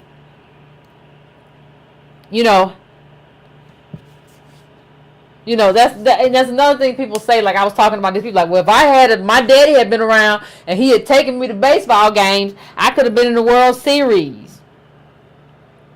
But you don't have no daddy because of Jim Crow and mass incarceration. You're going to deal with that? You're going to talk about that?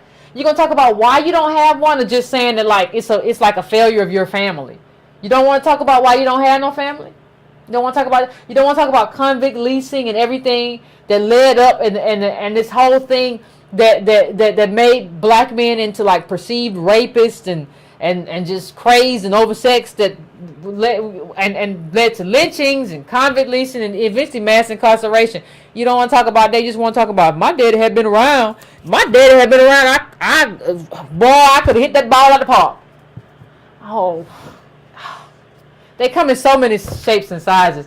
Anyway, I'm going to 973. 973, what's your name? Where you calling from? What's on your mind? Hey, what's up? What's up, Yvette? This Not is, too much. Call out of New Jersey. Calling for the second week. Listen, I wanted to talk about, as we talk about confusion. Okay. And if I'm off the mark, pull me back if I start rambling. Out of all the books that Black DOS children could read to better inform them about our situation, there's a book that I just recently suffered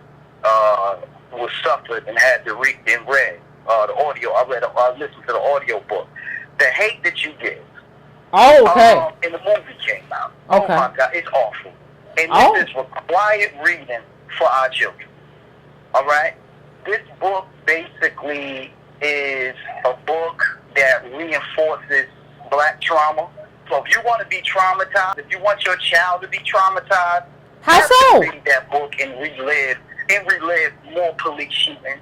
Okay. And this is a book that the character navigates through two words: the Black ghetto, and she goes to school in a white suburb. She speaks to how she just wants to be normal when she's around her white friends and also her white boyfriend when she attends this school. Oh. When she's in the Black neighborhood that's full with drug dealers, I can't find one positive male in this book. Black male or just male in general? She doesn't fit in. But when she's with her, when she's at her white school with their big homes, and she's dating a white guy who has a room that's as big as her house, she feels normal, but that book doesn't basically put into context of how we got there, how that the place that you call the ghetto, where you don't fit in, how it became the ghetto, and how all the success and the wealth and the normalcy is with your white classmates and your white boyfriend. Now, I was talking to some people online, and I basically talked to them how despicable this book was. Oh. And everybody just basically told me how this was a must-read. I said, why is it a must-read? Why is the movie a must-see? And another thing, why are white people championing this particular piece of work? Oh. Because it makes them feel good to go through the pages and see niggerosity, to see Black degradation, to see Black people groveling, and little Negroes who just can't get right. So we really have to basically really monitor what our children are reading. I don't think that this literature should be in the hands of children. And when we speak of confusion, books like that add to the confusion. And I'm like at chapter 4 on an audio read, and I was just disgusted. Utterly disgusted. And it spoke to everything that we speak about. I gotta see that then. Tone speak about basically Black being other and white being normal. But the book doesn't go into context. It's just a repeat of just Black tragedy. It's a horror story. Oh, it's a horror story. I gotta see now. I gotta see it. I got 3 movies I gotta see, but I gotta see it. Now I gotta see it. Thank you, Carl. I would say read the book and then look at the movie, because I didn't listen. Once I listened to the audio book, I refused to go see that movie, and I immediately had to get on the phone to call, because I don't have any children. I got young, impressionable young cousins, female cousins, and so I had to call them, and I said, "You seen the movie? What did you think?" And I basically had to debrief them, and just basically to let them to watch out for the pitfalls of propaganda. Because that wasn't a positive piece of literature.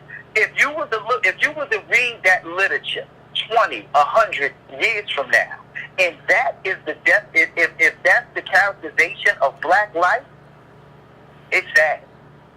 And if that's required reading in the school system, that's sad. You might as well just basically do a remix of Precious and just, just distribute it, through the school system. Yeah, but but see, that's what we differ. I didn't have that much of a problem with Precious. The problem I have is that there's not more diversity in the system. In terms of movie making, in terms of like expressing everything. Like, I don't have my problem with what you just said about the movie is like the representation of whiteness and to whiteness. I think we have I don't see a lot of people look at like movies like Precious or whatever and say, oh my God, it's dysfunctional and whatever. Yeah, we got dysfunction. But we didn't create it. Like, the dysfunction that we have is because of like how we've been made to live. Like, and how we've been like not being allowed to be normalized. Like, somebody needs to own this, and it's not us. Right? That's the key. But when our children read that, and if they don't have adults there, or they don't have other literature that can put that book into its proper context, it creates the confusion that it's talking about.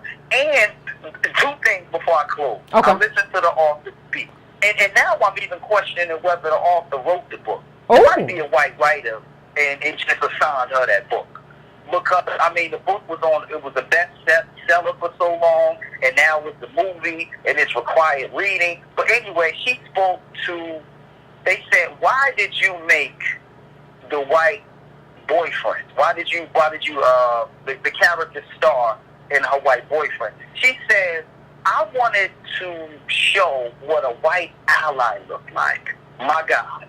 In that book, if that's the white ally, we're in trouble. He wasn't no ally. I don't want to spoiler alert. He wasn't no ally. He was. If having a sexual partner and just a shoulder to lean on is a white ally, we're in trouble. All right. Oh yeah, you're right about that. You're right about that. And she also spoke to this. She said that I could be wrong, and you guys can look this up. I don't know if the white gentleman watched the movie or read the book, but he was highly touched, and he came to her and he expressed to her. He says that my family helped hide the Emmett Till murder. We used to mock Emmett Till. It was a running joke, but this particular white guy read her literature or seen the movie and had a coming to Jesus moment. And she was so moved and touched by that. I wasn't touched by that. That's somebody that should be prosecuted for murder. If that's the result that you're getting from that movie and that book, it's garbage. Garbage. Fam, I gotta go see it now. I'm 4 books deep right now. I can't. I could be talking crazy. I could be just rambling. That's just my take of the book. Okay. Well, I would maybe not tonight because I only got like 2 more calls to go. But I would like somebody who liked the book maybe to call in too and see if they have a different. This would be, if I go see the book, maybe we'll have a discussion. I mean, not to go see the book, Lord have mercy, because I'm not gonna get the chance to read it because I'm knee deep in like 4 books. But like if I go see it, maybe we can have a discussion. And maybe you can call back in and we can have a conversation about it. That would be interesting. So. All right. Like I said, I could be talking crazy and I could be wrong, but I just don't. I mean, we talking about confusion, and I just think literature like that adds to the confusion. I get it. No, you made a salient point. And we're gonna have to. I will give my assessment after I see it. But I appreciate you, Carl. That was a good. I ain't seen it. All right. I have not seen it. I'm going to 702. 702. What's your name? Where you calling from? What's on your mind? Hello? Hey, what's going on? Yeah, this is 702 from Nevada. Yeah, what's going on? What's on your mind? Oh, a lot of things. The last caller really got me because I just saw that movie with my kids, and I had the same ideas that he had about it.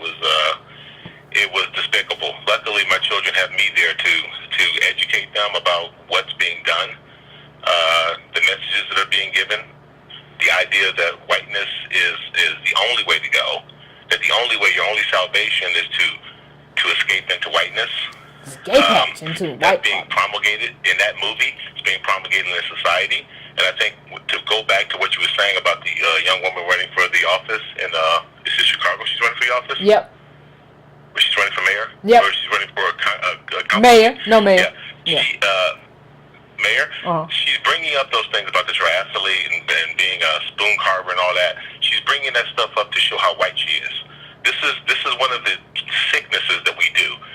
I had a brother-in-law who what he used to do when he went to the bars, he would take out his Lexus keys and he would throw them on the counter to let people know that he had money. He'd take out his American Express card and he'd tap it because he said, you know, that was to let people know. He didn't say that. He would say, oh, I want them to know that I am a person of importance or whatever, blah, blah, blah. But what he really meant was that, you know, I belong here, I'm white. You know, even though my skin is black, I'm actually white. And we have this sickness. Part of the confusion is that, unfortunately, success has been defined as being white. And so we have to come up with these strategies of pretending to be white.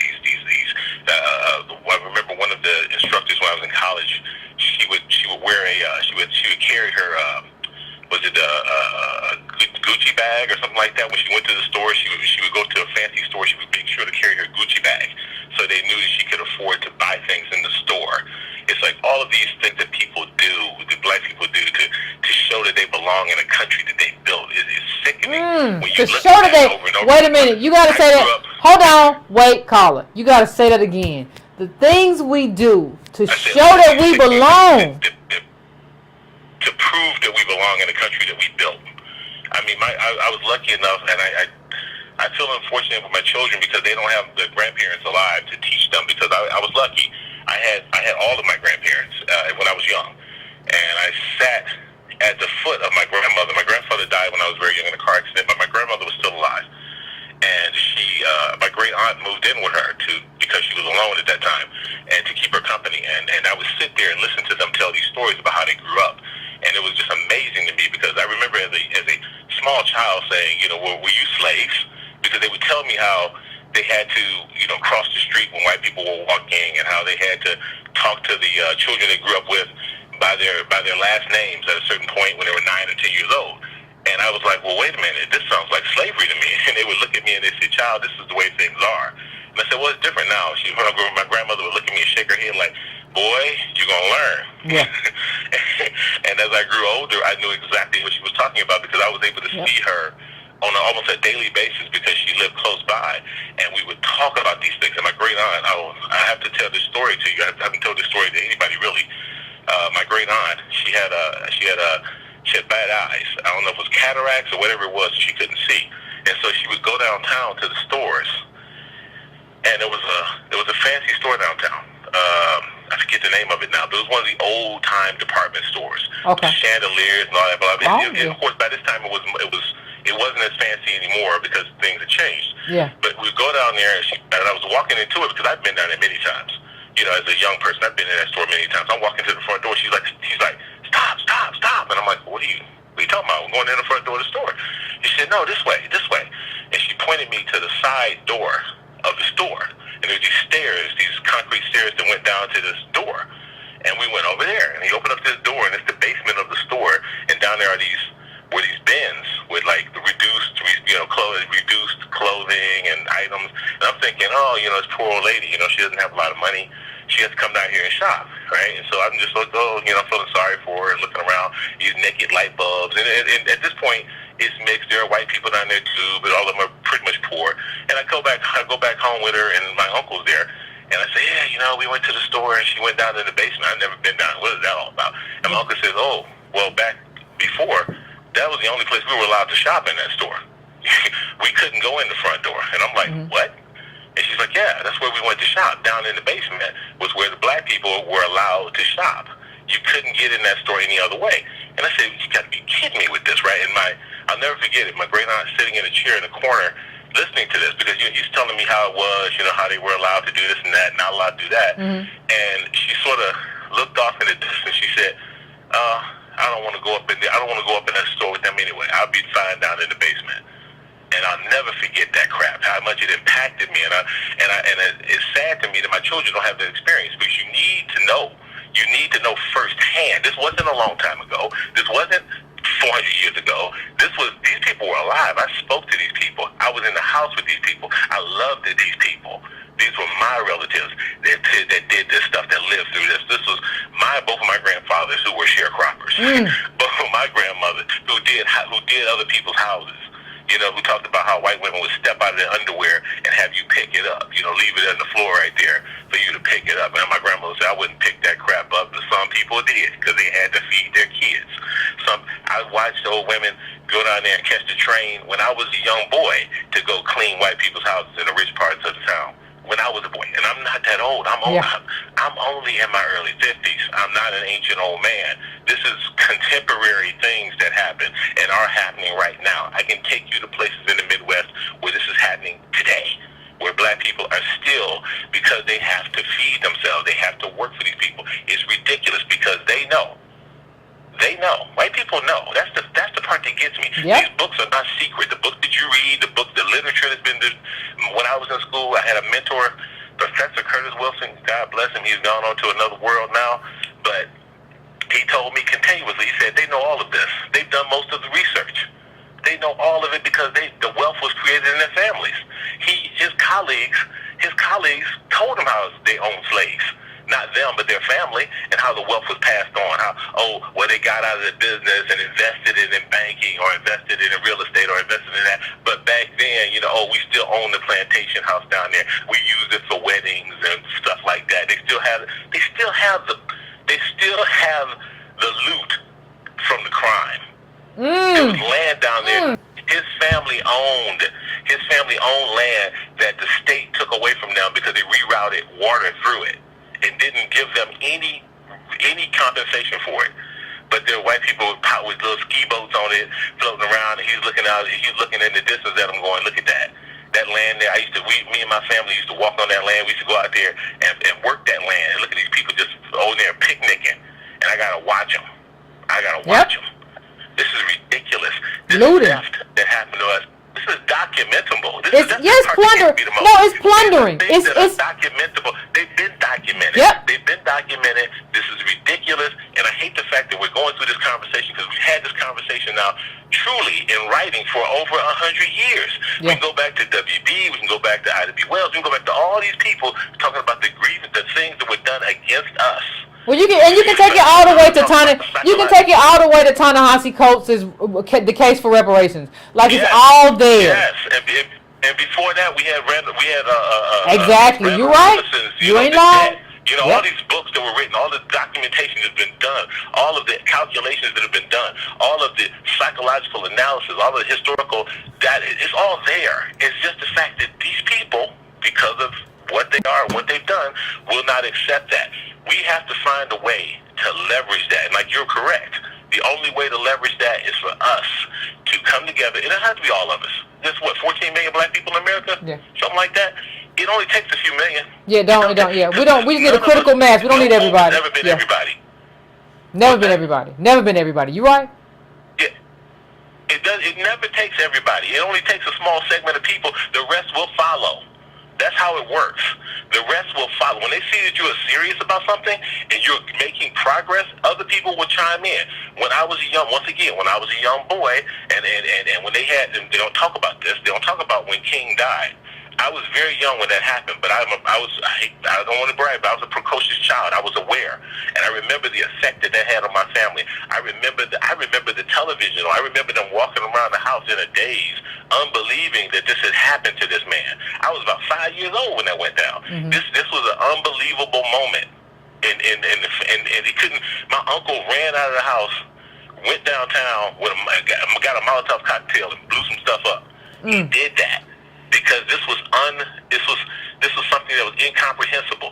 This country lit up in that moment. One of the reasons we got a lot of stuff we got now was because of the blood sacrifices of the kings, of Medgar Evers. It was a blood sacrifice that went down. Absolutely. And they knew get anything, or we'd have made movement. I hate to say that, but that's the truth. And they Yes, said, what happened? this is what you get. They chose a few of us to say, okay, hey, you know what? You're the leader now. Here, we'll give you some stuff. Just tell the rest of them they're okay. And they threw some coins on the table, and a lot of black people were happy with that. And I get it. From about 1968 to about 1978, somewhere in there, they threw coins on the table for us. We snatched them up, and we thought, hey, this is good enough. It's going to keep giving us these coins. We'll be okay. We haven't had anything. And then by 78, right in there, right when Reagan time came on, they snatched the coins up off the table, and they said, all right, you had enough. That's it. You're done. When the Cosby Show, you and Tom talk about the Cosby Show a lot, and I understand that because you're younger than me, and I see the effects that it's had on you guys. Yeah. See, I was in college then arguing with my mentors about that rap. We were sitting there going, oh, that's not real. What are you talking about? And they were looking at us like, well, of course it's real, because they drunk the Kool-Aid. They believed that was actually doable. And we were trying to explain to them, no, it wasn't. And I'm sitting in those classes with these Africans. You talk about the Africans, that thing that you're talking about with the Africans, that is so true. I was in school with these people. They're sitting in there. I'll never forget it. These kids struggling, barely getting through class, American DOS, barely getting through classes, can't afford it. One girl was sleeping down there at the university in one of the rooms, sleeping from room to room because she couldn't go home. They have no heat in the house. See, I got a million of these stories, and so do you. I know you do. And we all got a million of these stories of people who struggled through crap and done stuff. That's why it sickens me when people talk about people working hard and striving. I got a belly full of people striving and working hard. I got dead bodies. I got some dead bodies. Absolutely. You know, of people working hard and trying to working themselves to death. Trying to make a way where there ain't no way, as they say, you know, because that's what it was about. And yet and still, we did not move the needle. The needle didn't move anywhere. If anything, we're worse off now. And that's the part that gets me. And like you said, going back to what I was saying a moment ago, these Africans, you're talking about it, I went to school with these people. I'll never forget it, because they're sitting there in class, and I'm like, wow, this guy seems different. He's walking around, he seems calm, he seems whatever. He's walking around in these silk robes and stuff, and walking through classes, and it's all this, he was a graduate student in engineering and business, and then I find out, he was educated in Britain, and his family had some companies in Senegal or Nigeria, wherever he was at, and this other guy was sitting around. I'll never forget his other kids walking around rapping. He's doing little rap songs and stuff. He's from Africa, but he's singing rap songs. And it's like, what the hell's with this kid? His father owned a construction company in Nigeria. And I'm like, well, what are you doing? Why are you even here if your father owns a construction company? Well, you know, you come to America because America's the place to come. America's the place where you can get these things because they're handing them out, but you people won't get them. And I said, well, we aren't in a position. We don't even know it exists half the time. My parents didn't know any. They didn't know anything. And they not only that, they couldn't get it. They couldn't get it. They give it to you because you ain't us. You couldn't get it. And they couldn't get it, and my parents didn't know. My father, like he said, he went to a classroom where probably had 60 kids in it. By the time they took the attendance, class was over. You know. Yeah. That was how that went, man. And so you're talking about people who you talking about digging your way up out, not a hole. You're talking about subterranean. You know, you're not even close to the surface, and you with these people that's flying airplanes. I mean, what the hell are you going to do with that? How you going to compete with that on equal ground? Okay. Don't get me wrong. And once again, I don't mean to be arrogant, but I know for a fact that I have more talent and more ability than most of those people I was in school with. Not all of them, but most of them.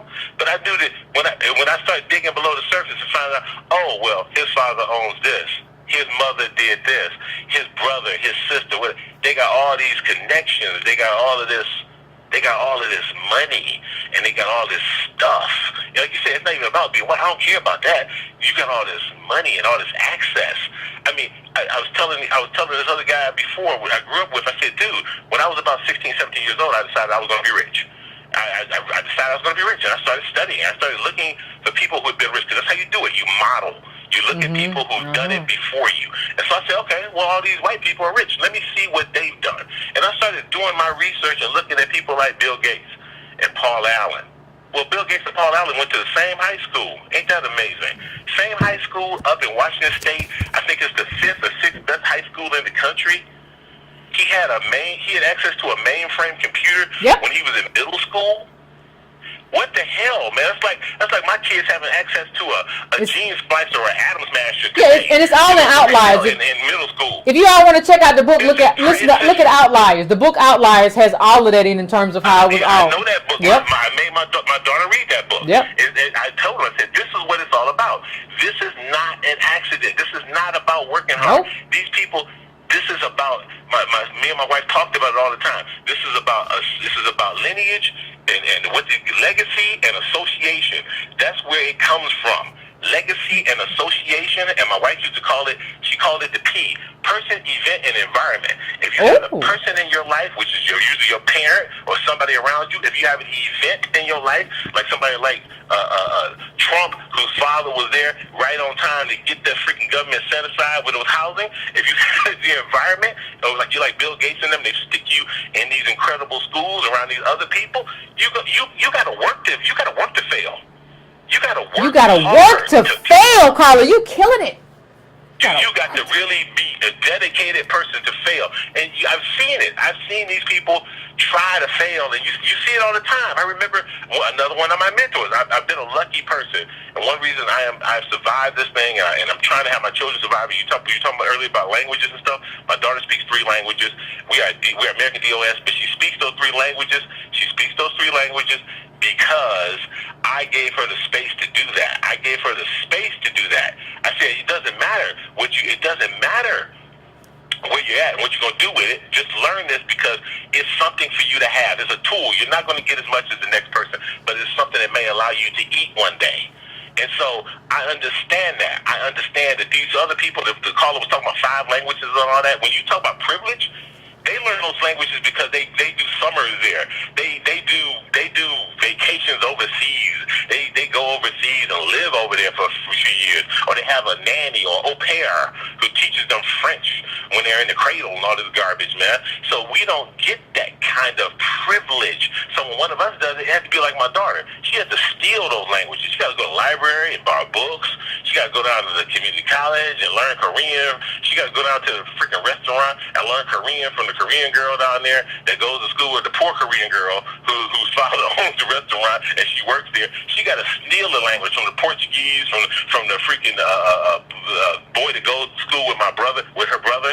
It's like we got to steal this stuff that's given to them, that's handed to them on a silver platter with a velvet. And then hold on one second, Carla.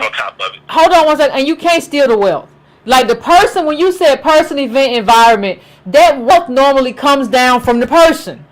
That's the one you can and you should do everything, but you can't steal. And they stole that wealth from you, and they're passing that only down to their kids, and they're looking at you and they're saying, "Why are you so upset? What's wrong with you?" Exactly. No, that's exactly right. They're passing that wealth down to their children, and they're looking at you like, "Why can't you? I can't work hard enough to make you give me your son's wealth." No. He's not giving you, Carla. He's giving you your wealth. He's giving his son your wealth. He's giving your son my wealth, right? You know what? I stand corrected. You are absolutely right, because my grandfather, I saw the people that worked for that wealth. I saw my grandparents. I saw my great aunt. I saw those people. She used to tell me those stories about how she was sweeping them dirt floors, man, and how she was living down there from the big house. She wasn't a slave, but she was living down from the big house. This same old garbage that people talk about when they talk about, well, you asking for a hand. I'm not asking for anything. I'm asking for what was my lineage. I can't trace it back, but I've done some small. I haven't done that DNA thing and all that garbage, but I've done some small tracing back, and I see exactly where we come from. My family. I've traced it down to the area. There's wealth there. There's tobacco wealth there. Of course. There's all kinds of timber wealth there. How was that wealth created? How was that wealth generated? That wealth was generated from the blood of my. It was from the blood of my people. It was from the blood of my people. Yeah. The blood of my family created that wealth. They got pavilions there now. They got all kinds of arenas and stuff named after these people. I mean, seriously. And I'm sitting there like, wait a minute. In fact, the one thing that does get me upset. And don't get me wrong, I agree with what you and Tom talk about. I agree with reparations all day long. But then, sometimes I'm just like, man, you know what? I don't know if you have enough wealth left over to pay me for what you did. I think about that sometimes, because can you actually pay me for that? Because I mean, it's such a sickening thing that you did. I had an argument with a person when I was in school. I said, dude, you have to understand what was done to us was unprecedented in human history. You've never had the technology to take this many people from one continent to another continent and strip them the way you did. This was an industrial revolutionized slavery. This was not like anything else that had ever been done. When you collectivize all that stuff, when you put all of it on the table, the movement from one continent to the other, the ideal of chattel slavery connected to your phenotype, connected forever to you, a brand that you carry on to your children and your children's children, on and on and on. The caste, the closest you can get to caste like this is if you go to India, and even that's different than this thing here, because we were stripped of everything. At least they know what's up.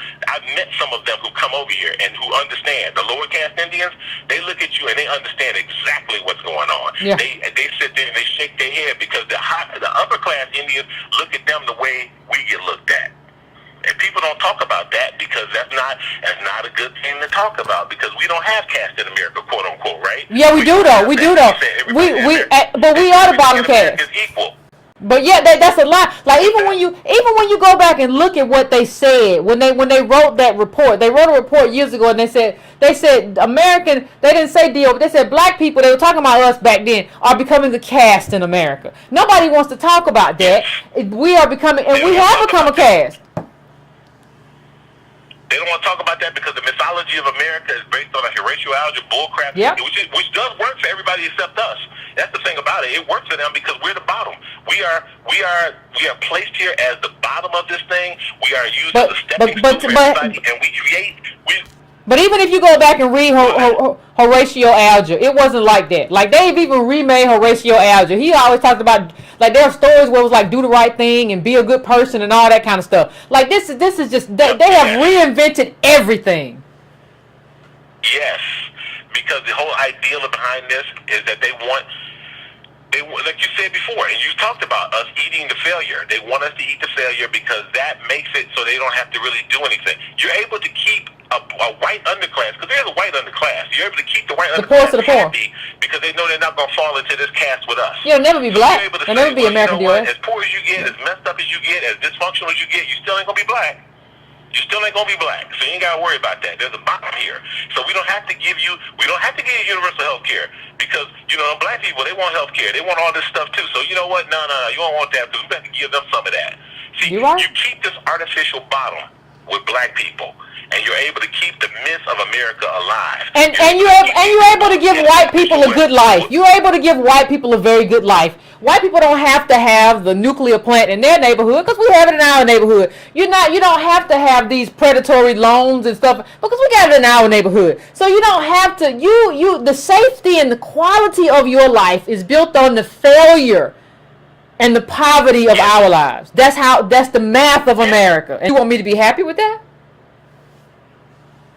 Yeah, they want you to accept it because they want you to accept being in this lower class. They want you to be an untouchable. They want you to be a serf.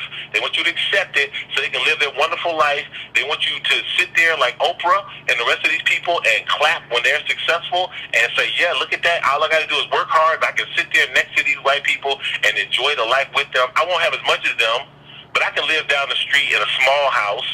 I can go to the park that they go to. I can pretend that my children have the same future as theirs, but no, you don't, and you won't, because they set this thing up in such a way that will never happen unless we break it. Yeah, that's right. The only way out is and when we say break. When we say break it, Carla, understand that breaking it is breaking whiteness. We can't just have a policy that gives money. No, this whiteness stuff got to go away. Where the marker for me is, I'm still no. That stuff has to implode on itself. And first thing is first, they have to. And the thing is, like I said, these books have been written already. Yeah. They know they created whiteness. Because they were letting people in the club. I mean, they let people in the club every once in a while, not us, but they let people in the club. So, you, like the East Indians, they're honorary white people. They let them in. Oh, you're an honorary white person.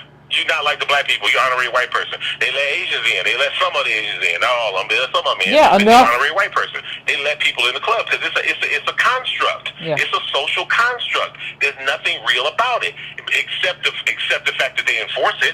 They enforce it with the weight of the law. They enforce it with force, physical force if they have to. But that's the only reality of it, is the one they've created. And like you said, you got to break that. You got to break that, because that's the thing that's breaking us. Like I said, I look at my children. I look at these other children out here, and Tone talks about it. He talks about how black males and what. Because like I said, I grew up during that time period. I saw that. Like I said, I know where the bodies are at. I have friends who on both sides of the crack cocaine epidemic. People who sold it and went to jail. People who used it and died. People whose families were destroyed. All that. I got all of that, and I watched that happen. And I watched that deconstructed. I watched us go from being a functioning working class community across America to being totally and absolutely dysfunctional. The struggle basically was over at that point. That was a stake in the heart of Black America. We got to pull the stake out now. We like you said, we're on life support. Yeah. We're on life support since then. It's just been sitting there on the table because that was such a devastation. Like I said, most of these people, I talked to them about having grandparents. They don't even know what the hell that is. They really don't, because most of their grandparents were so dysfunctional or dead, they don't know what a grandparent is. They have no conception of that. You can't. I don't even know. I don't even know how you exist without that. I don't even know how you exist without that, because that was my link to the past. Had I not sat there, you can read it in a book, but when your grandmother tells you that stuff, when your grandmother tells you how she was mistreated, when your grandmother tells you how things were, when your grandfather tells you what happened to him, it's a different thing. It's a different story than when you read it in a book. I agree. That's you. That's you sitting there. That is your grandparent. That is your grandmother. That's your blood sitting there telling you how they were mistreated, telling you what you had, what you should have had. That's the other part. Telling you what you should have had, things that were taken from you. When I went down there, I had a girlfriend who was going to Tuskegee. I went down there and I was able. She knew Lionel Richie's family. Lionel Richie's family's down there. And they talked about how land was stolen from Lionel Richie, or the Commodore. Land was stolen from his family. And until Lionel got that money and was able to hire lawyers to get it back, that land was gone. It just so happens that he was a unicorn and was able to get the money, to get the lawyers, to get the land back. Because that's what it takes, that kind of weirdness. Land that should never have been taken in the first place, and if it was taken, we should have had the resources to get lawyers to get it back. How many times have I heard these stories?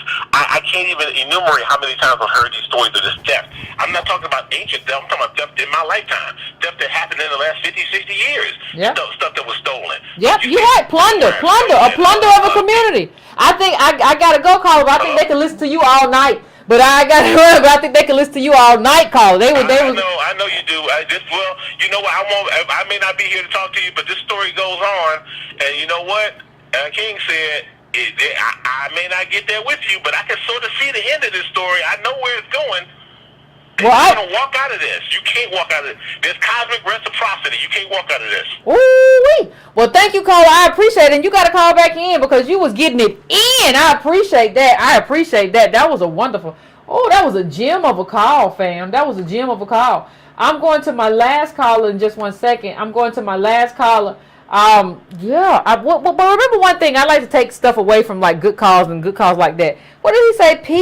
PEE, person, event, environment. P. That's a very interesting thing. I like that. I think we should think about that and like add that to our breaking brown isms and assessments like P. So I'm going to 617 and that's my hold on. I think that and that's going to be it. What's going on? 617. What's going on, Red? Hey, oh man, that brother, please call in again. Oh my God, that was powerful. Yeah, it was. Man. But and just real quick, so I know you're trying to wrap it up. I went to the Blexit website. Just a bunch of scattered weirdness. They're talking about we free. They said, Blexit is a frequency for those who have released themselves from the political orthodoxy. It's a rebellion led by Americans wishing to disrupt the simulation of fear. It's a renaissance. It's our formal declaration of independence. It's fueled by individuals who are questioning political dogma and choosing freedom over tyranny. and hear some of their stories. Like, just a bunch of nonsense. Like, again, no specificity, going on here. They got a couple of people talking about, like, here's the head nod, so I know that, you black too, and it's all love, and this is under attack because y'all don't like me because I'm conservative. There's a bunch of nonsense, and then they, how they like to deflect to, the Democrats, do it too, and they're racist. They go to, LBJ and Sanger and you march for this over here, but you forgot about the 100,000 people that are dying in Chicago every day, and why don't nobody do nothing about that? And just a lot of deflection. And I'm gonna disagree with you a little bit, Yvette. Go ahead. About the name calling. I feel like we need to put certain kind of labels on people, not necessarily to be mean or to vindictive, but to know who we're dealing with. And one thing I noticed, because they have this little montage on there to where they have, like, one is of a black man and one of is a black woman, and all these words come up around them, like coon and self-loathing, or in the sunken place, you're a race traitor. What I came to the conclusion that this is a bunch of raceless, scattered, fragile weirdos. You gotta throw them in there. You gotta throw them in there with some of these intersectional feminists, because they're all in their feelings, pushed to the fringe, and not working with the data. Yeah. I guarantee you, in that room with Trump, is definitely a mixture of boomer hooked folks, children of immigrants, and aberrations who think they're the norm, and the rest of them are just scavengers trying to get some clout. So, one thing I noticed just in a lot of their presentations and mannerisms is like they have their own personal issues fitting in with blackness. That's interesting. Like, I don't fit over here, so I'm gonna jump over there, and they kind of use. I don't want to say talking white, and I want to kind of qualify that a little bit. When a lot of people are talking about this one's talking white or that one's talking white, it's not a repudiation of black people being educated or being well read or whatever. A lot of times when that would come up, you're talking white or you're acting white, what they're recognizing is like you have this proximity or this distance from black people, and it's reflected in your education. Because remember, we're shut out of education. We're given the worst schools. We're shut out of college. So what that means is that we might not read as much or as well, and might not speak the King's English. Or not only that. You come with the perfect English. Yeah, but not only that, Red. Let me just interject one thing before you go on. I'm gonna let you finish. It's not only that, like it's like what Kanye did too. It's not just talking white in terms of you're talking white because you articulate and because you are articulate and because it's because some people change their whole tonality to their voice. So Kanye talked like this, and he's like, well, I'm actually gonna, and you know what I try to do, like you've changed your whole tonality. That's not about you articulating certain words better. That's not about that. That's about the fact that you have changed and you have gone up like octaves to try to make yourself sound a certain way. But I'm gonna let you finish it up. I'm sorry. I just wanted to add that in. Oh no, I totally agree with you, and I was kind of trying to find that, find those words. Also, I'm reminded of what Alexander says. I don't trust you until I see you around white people. These people in the room and on the outside at the rallies or whatever they were calling it, they knew that a nation of white people were watching. So you look how they behave. It's like they switch it all up. And just to the black conservatives, I'm wondering, what are you conserving? Like, I didn't see anybody in there like really in the over 40 crowd, like 40 and under. There's no wealth. Like, what are you conserving? Who are you conserving it from? Like where's your estate tax that you're trying to protect? Yeah. Where's your corporate loophole? Like, you ain't going to the Caymans putting nothing overseas. It's like, what are you talking about? Yeah. It's like, what are your actual actual policies, and that's what was lost. And they carried all these conservative talking points.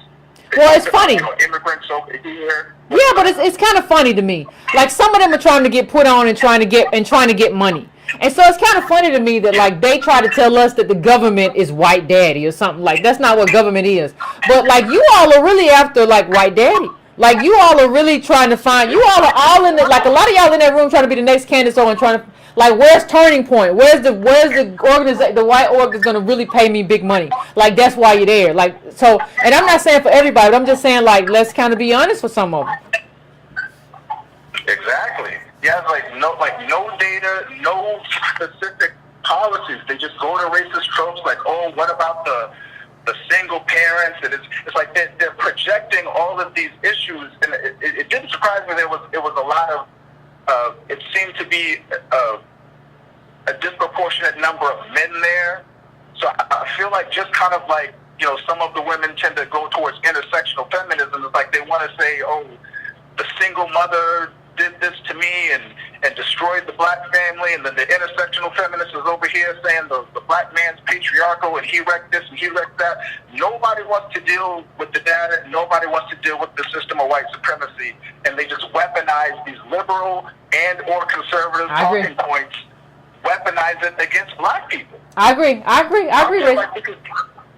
I feel like this is the same thing going on, and it's like, just to kind of wrap this up, it's like, I really don't have time for this black version of Revenge of the Nerds. I mean, these guys need to get over themselves. Tell me what is the policy. Like you said, we don't need to go off into the coon of this territory, although I think we should, you know, put a label on some of these people, but just argue the policy. What's the data? They brought none of that to the table. And, you know, Candace Owens, by the way, from Stamford, Connecticut, that's about 13% black. So to your point, you see how she was code switching. She had to code switch then. If you're 13% of the population in New England, you look at the racial dot map, most of the black folks are in the South. So you're up there by yourself in New England, surrounded by white folks. So now you come out here and you're talking all of this weird stuff. I'm just saying, I'm not surprised. We still got to ask that question, who you? I agree. That's all I got to say. I agree. Appreciate it, Reg. Appreciate it. Appreciate you calling in. As always, fam. You know, what a show. What a show. I appreciate everybody who called in this evening, fam. We are well over time. So I'm going to get off. As always, please like if you haven't liked already. Please subscribe if you are new. Please hit that bell so that you get a notification when I come on. Also, if you want to donate, you can go to donatebrown.com. You can also, please go to subscribetobrown.com. That doesn't cost you anything, just to add your name to the list. Also, you can go into the description of my videos and add yourself to the newsletter. And if you get the newsletter, please add editor@breakingbrown.com to your contacts so it doesn't go in your spam or promotions folder. I send that out every Sunday. It's a list of news links that I think are important to American descendants of slaves. So that's there. So all of that good stuff we can all do. I appreciate you all showing up. I appreciate the Breaking Brown family all the way around.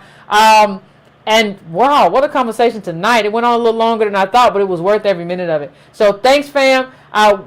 Until next time, until the next conversation. Mondays and Wednesdays, 9:30 p.m. Eastern Standard Time, family. Until the next conversation, y'all get some rest because it's real out there in these streets.